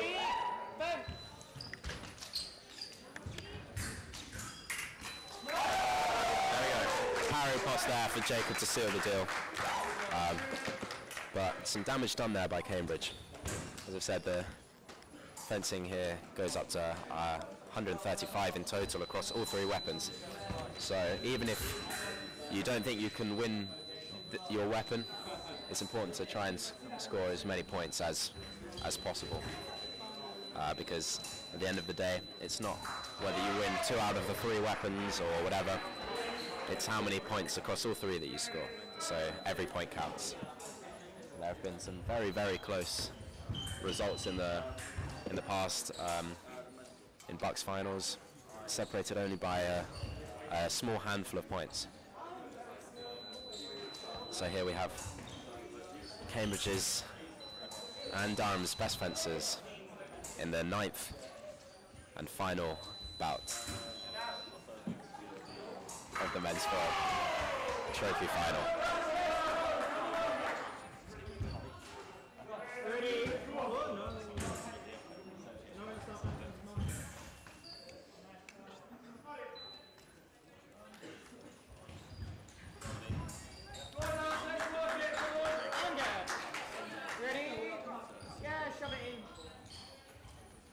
So just making sure that the piece doesn't conduct. The pieces are not meant to conduct if you hit them.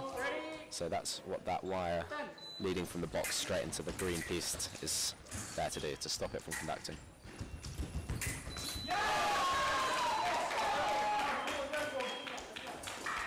Nice attack there from Will from Cambridge.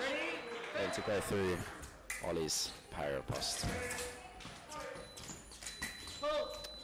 I think he hit the floor, maybe the foot, not sure.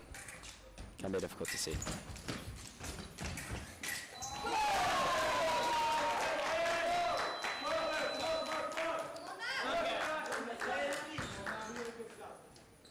Ready? Then.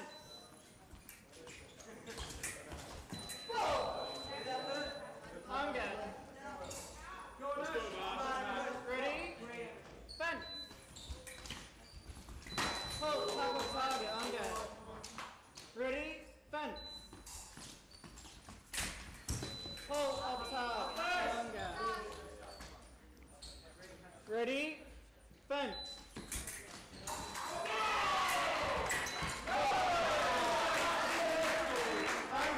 Ollie's attack there went through. Well set up after a series of unfortunate off targets for both sides. Ready? Before there can be a lot of resets and restarts where off target lights come up. The fencers restart fencing from where they are standing rather than coming back to the on guard lines more centrally in the piece. There Will went for a counter attack, so he was aiming to hit Ollie and not get hit himself. Ready? Although Ollie was able to get his point on, meaning that he scored the point there. Bring it to 2-2 in this bout. On go. Ready? Fun.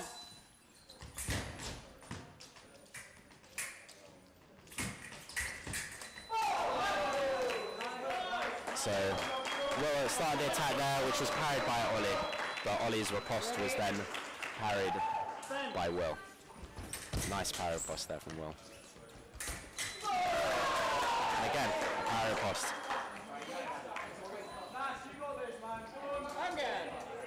I'm likely to just look to slow it down, take back control of the fight. Although, as we've seen, big swings of momentum come with big swings of points. Ready? Fun.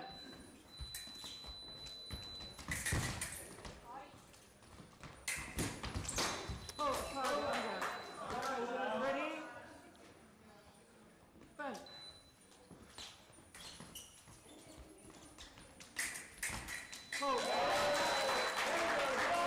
Dark counter there from Nash. Ready? A useful tactic to be able to displace your target area such that the other person ideally misses completely or at least hits off target. An interesting one to try and call there for Alex, the referee. And eventually he held up his hands and said he wasn't sure, and neither am I. Ready? Fun. So victory very, very much in sight for Durham's foilists at least. And there it is. The foil leg of the men's trophy final now complete. 45-23 to Durham. Durham having lost the épée previously in a match that happened just before this, will be looking to continue some momentum into their sabre, which is up next. Although sadly I am in no way qualified to talk about the sabre. But thank you very much for your time, and I hope you enjoyed some fencing from both Cambridge and Durham, and I will leave you soon in the hands of Barney Halliwell, a seasoned pro sabre fencer.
But the header one does. Hello, I'm Barney Halliwell, and I'll be commentating the sabre portion of this BUCS National Trophy final between Durham seconds team and Cambridge first team.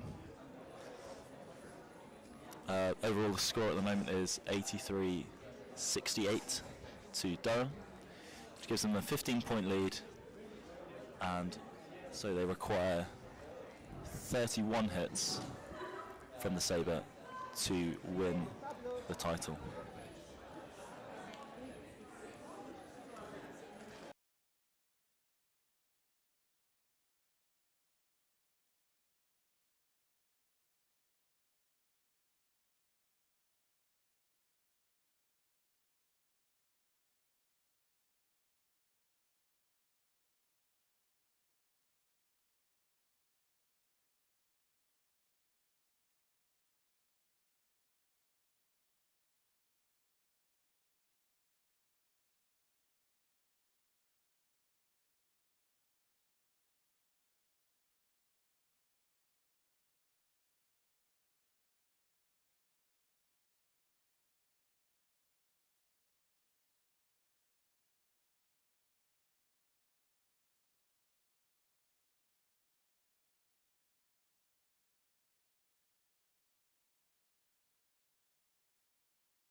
Good afternoon, ladies and gentlemen. Katrina. This is the welcome to University of Nottingham for the Big BUCS Wednesday. It's powered by New Balance. Here we are for the men's trophy fencing final between Durham men's 2 and Cambridge men's firsts. Currently the score is 83-68 to Durham after epee and foil. Saber's just going to start in a few minutes, which will decide the match.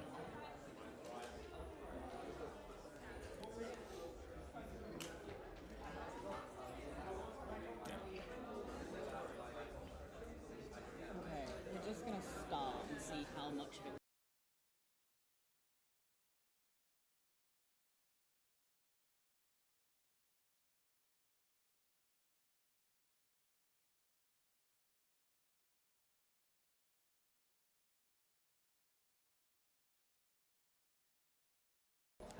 So that will help, and then I'm just going to wing it. For those who aren't aware of how the BUCS fencing Right, let's get going. matches work, the 3 weapons, each weapon goes up to 45 hits, and together those 3 matches add up to 135. So it's the overall score between the 3 weapons. This weapon is Saber, priority-based weapon. Here we go. 30 holds back on the right for Durham, scoring the first hit, attacking first in the middle.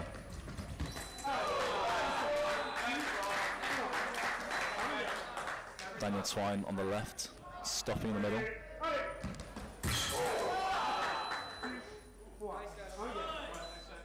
Attack, counter-attack. It's Dan Twine from Cambridge. Score is 1-2. So Saber, it's a weapon of priority. Whoever's going forward wins the point. Most of the time without blade interaction. As you see, Bertie here on the long attack. Scoring the hit, 3-1 here.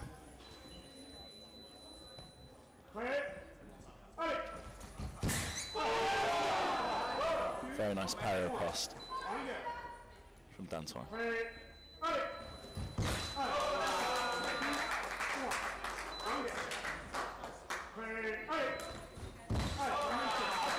Bertie hitting while Dan's waiting in the middle as he's preparing. So with Saber, it's a priority-based weapon. Usually whoever's going forwards wins the point without blade interaction or without stopping. However, in the middle, when neither has priority, both fences are trying to fight for the priority in the middle. So that means being more aggressive and trying not to make a mistake in the middle. So it creates this sort of almost rock paper scissors-esque game in the middle. So each fence is trying to work out what the other fence is going to do, trying to predict or anticipate what they're going to do and find the solution around that. So 5-2, Durham making a very good start here.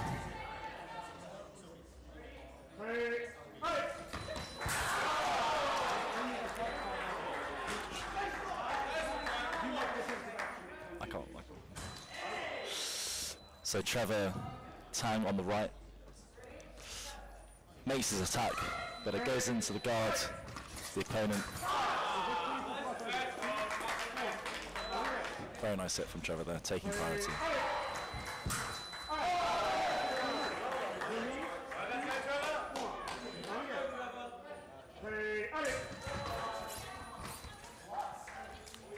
Okay. So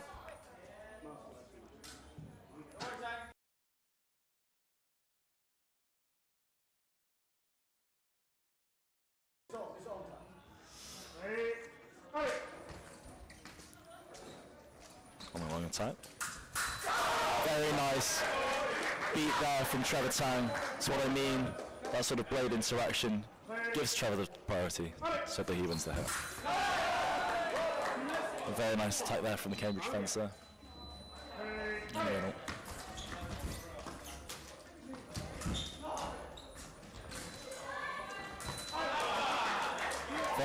very good movement from both fences there, making the other one miss, so they regain priority. But it's Trev that wins the hit. And another lovely attack in the middle. 9-5. The Cambridge fencer starting early there. You can't go early in sabre. It's too quick.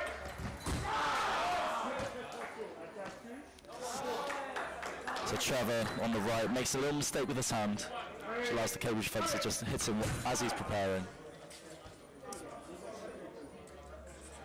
Gives him the hit. That mistake from Trevor in the middle, you can't afford to make a mistake with either your feet or your hand, otherwise you're going to lose the point like you did in that one. Trevor takes one attack. Ooh!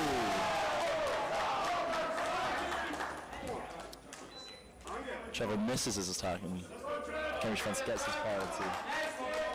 Gets a counter attack. This is a very strong leg from the Cambridge fencer. Very strong. 9-8 to down now. Oh, that's the second time he's gone early now, so he gets a yellow card. Cannot do that in sabre.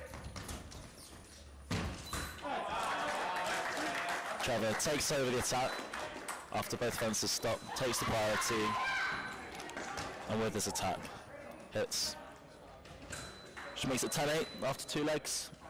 On now, please. Ben and Jamie getting ready. Bertie and Tang. Durham needs 31 hits from the sabre to take the title home.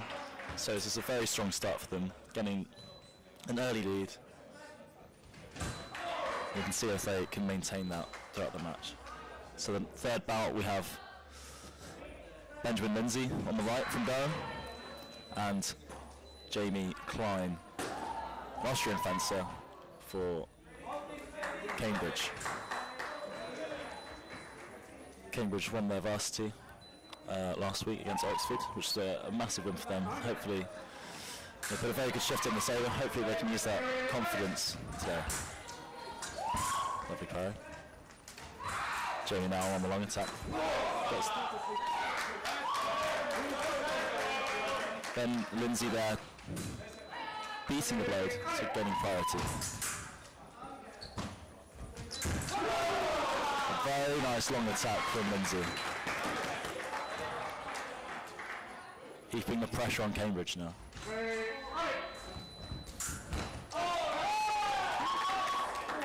Jamie sees Ben hesitating middle. That's a lovely attack. Very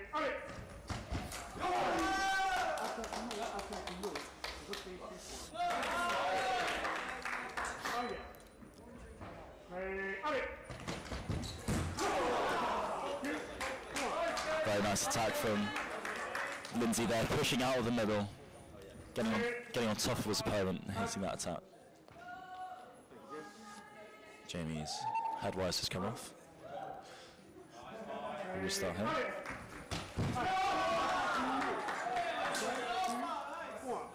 Ben misses his attack. He has priority. Does very well to get priority. But back to one. He doesn't miss on that opportunity. Hitting Jamie on preparation. 14-11. And a very nice attack again. Ben's able to start strong with his preparation there, which is a very aggressive preparation, which forces the other fencer to stop. And then once the other fencer stop, Ben knows that he has priority, and therefore goes for the attack. So 15-11 now. Durham really in control now. They can keep this up, and the trophy will be going back to Durham. And now we have the fourth leg. Bertie Holdsworth on the right, former GB junior team.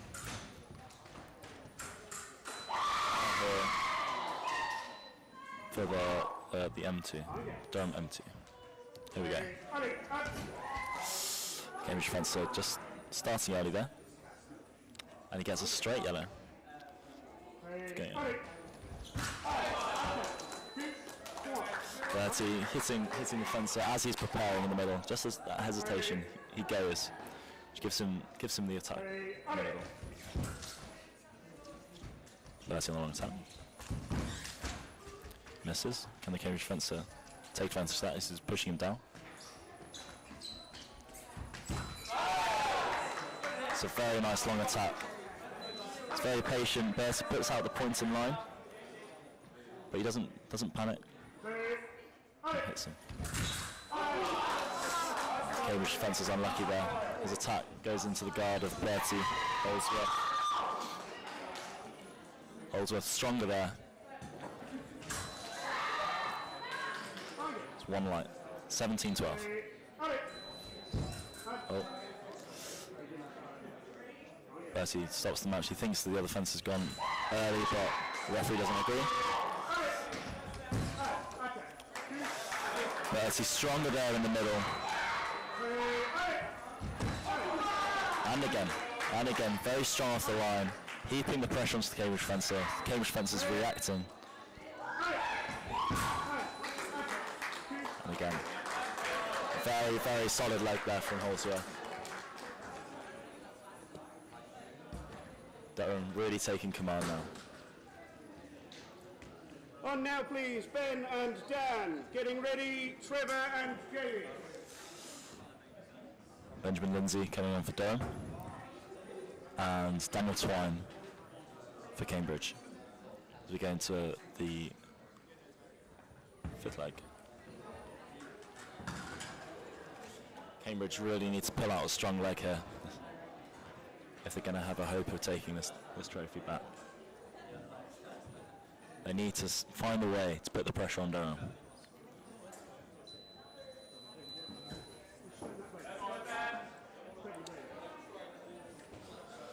Twine just having to straighten his blade. The referee's not happy with that.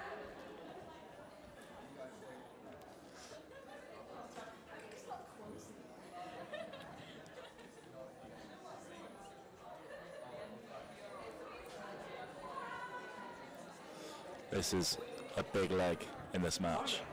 Twine has to produce now. Takes the power in the middle. Can Twine finish this long attack? He misses. He misses the long attack. Lindsay taking it up swiftly. Lindsay with a long attack again. Hits it. Very nice. Very, very nice long attack there.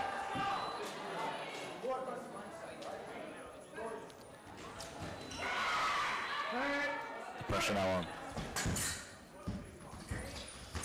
Lindsay miss. Twine with a very nice counter attack there. Lindsay done well in the middle to work away to get his priority, but a very, very nice work from Twine there. Can he keep this up?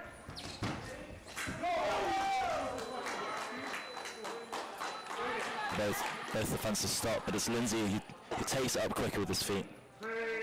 Gaining priority, winning that hit. But this time it's the other way around. Twine, they both stop. Twine takes priority. Lindsay's looking for a parry. Twine with another hit now. Can he keep this momentum up? Lindsay misses the long attack. That's a massive hit there from Twine. The counter attack's parried. Very good work. Twine just waiting a little bit too much in the middle and he gets punished for that. Loses the hit. But he doesn't hesitate at all there. Gets on top of Lindsay. 17-24. Durham only 7 hits away from victory.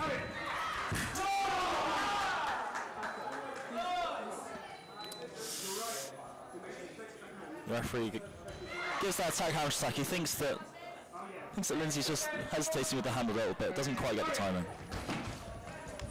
And Lindsay's on the attack now, and that's a lovely attack. 25-18 now. Durham really in pole position. to take this trophy home. Now please, Trevor and Jamie, getting ready, Ben and Tang. And now Durham's anchor Trevor Tang is about to hold on the piste, and for Cambridge, Jamie Klein.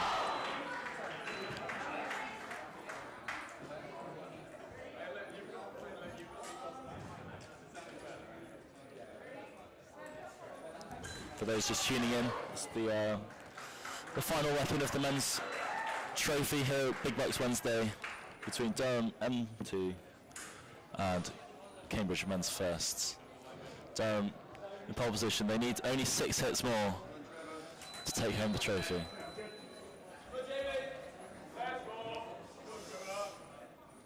Here we go.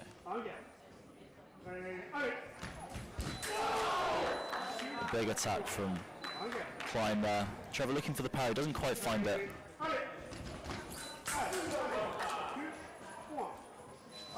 Klein this time goes for the parry, but his attack goes through. Trevor's attack goes through. Klein has gone early.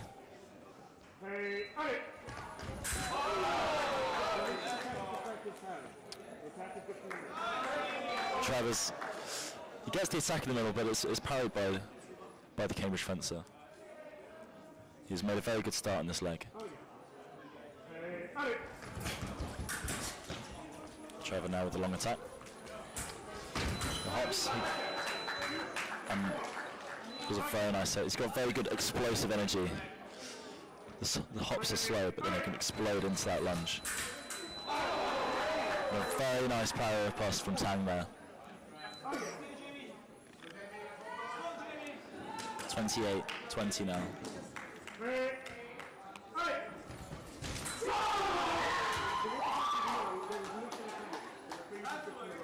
The two fences stop, and it's Trevor Tang on the right for Durham. Takes the priority. Puts aside 2 hits away from them. That's a mild parry. Trevor thinks he's got that parry past, but it goes through. Hits him on the head before he can parry it. And that's very nice. Trevor starts his lunge before the Cambridge fencer, giving him the right away in the middle. And that's 30-21 to Durham now. Only 1 hit away from taking back the trophy. Ben and Tang, getting ready, Bertie and Jamie. I expect to hear a large cheer. Should Ben Lindsay get this hit, they will take the title home for them.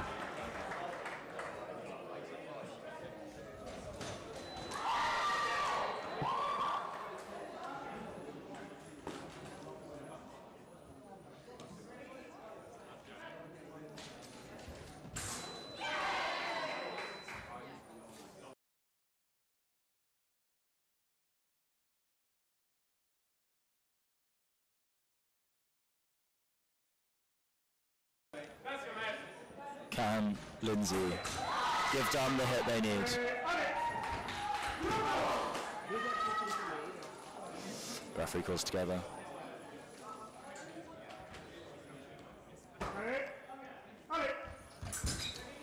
Lindsay now has the long attack. Can he convert? Ooh! Lovely jumping parry post there from the Cambridge fencer. That was a lovely piece of jouet. And that's it. Lindsay gets the hit in the middle and Durham win the title.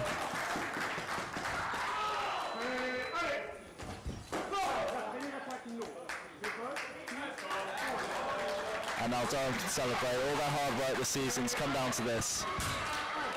A very strong performance in the league, winning all of their matches. Come through the knockout rounds, and now on the final day provided.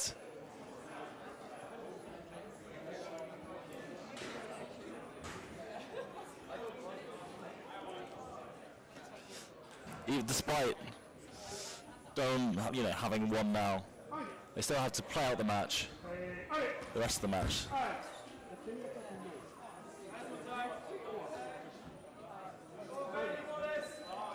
playing out the rest of the Sabre match now. Lindsay misses his first one in the middle. Gives the priorities to Cambridge fencing.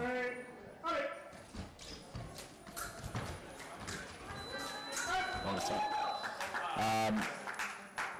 Fence on the left there. It's gone off the back, which concedes him the point.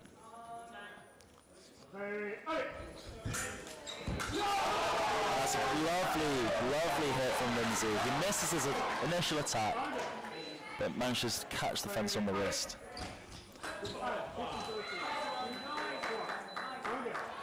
Really nice stop hit on that last one.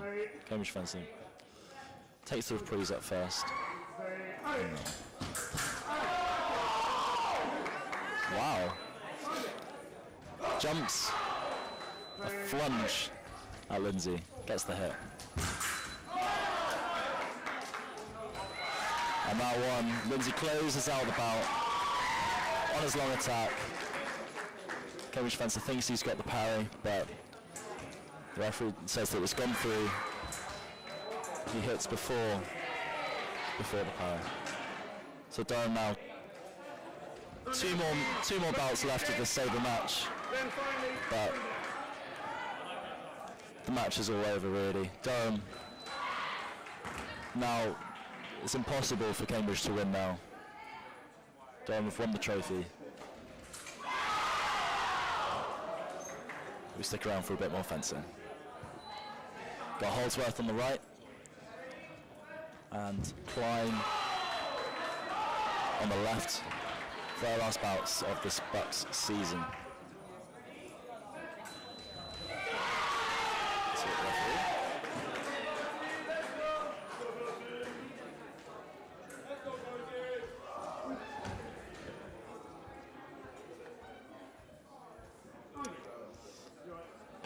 But having a bit of technical issues with his mask.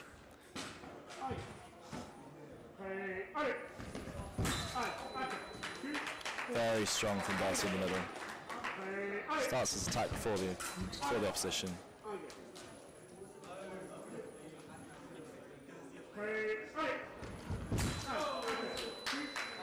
Again, just quicker than his opposition.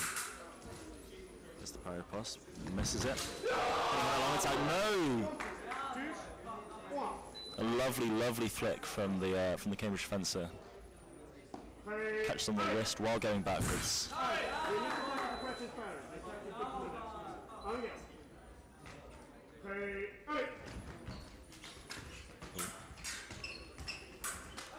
Finishes long attack.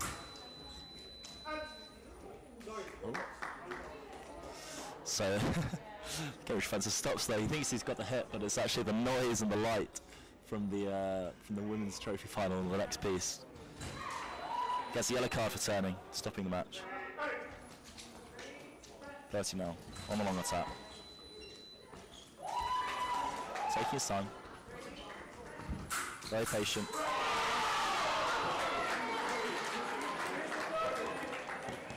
Very lucky boy there. His first attack is parried, but Jamie misses. Very lovely. It's good timing there from Bertie. Timing his lunge just as the other fencer makes a mistake. And now again, patient on the long attack. With the flunge there. Flying lunge. Hitting on the head. And there we go, 40-28 to Durham. One bout left of this men's trophy final between Durham and Cambridge. Durham have already won the title, but we have one more bout to play out before we do any presentations.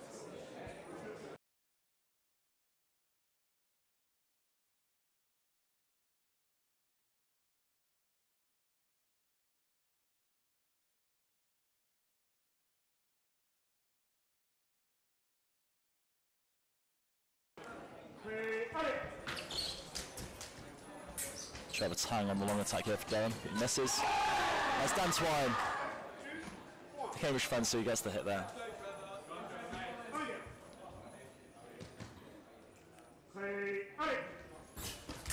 Oh, very nice parry across. Down attacks, but Trevor blocks it and hits him. But Trevor doesn't get the block on that one. Twan gets the hit. There's Tang here on the long attack. Bouncing. Really explodes with energy when he gets to that step lunge. Accelerating towards his opponent. He gets the hit on this one. Twine going early and getting a yellow card from the referee.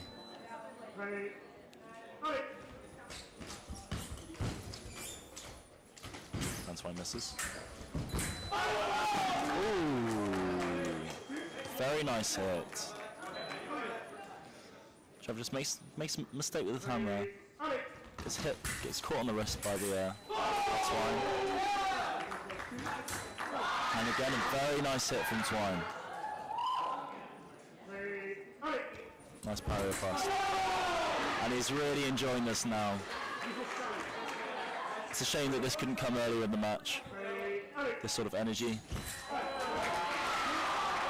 The Twine's doing some very good fencing there, although he doesn't get that one. Tang with a sharp attack. Ooh. Tang going for the flick. He misses it, but gets priority again. Can he close this one out now? Misses his first attack. Tang. So Twine gets the hit.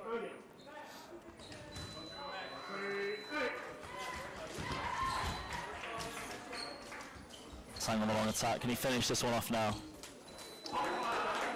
Makes it look very simple. And that's it. 45 to Durham. Durham and seconds take home the national trophy in a very, very solid all-round performance from the team. I'd like to say thank you for joining us on the men's trophy final. Our winners at Durham men's seconds team. For those sticking around, the championship final will begin at 2:30 between Durham first team and the Nottingham team. Thank you.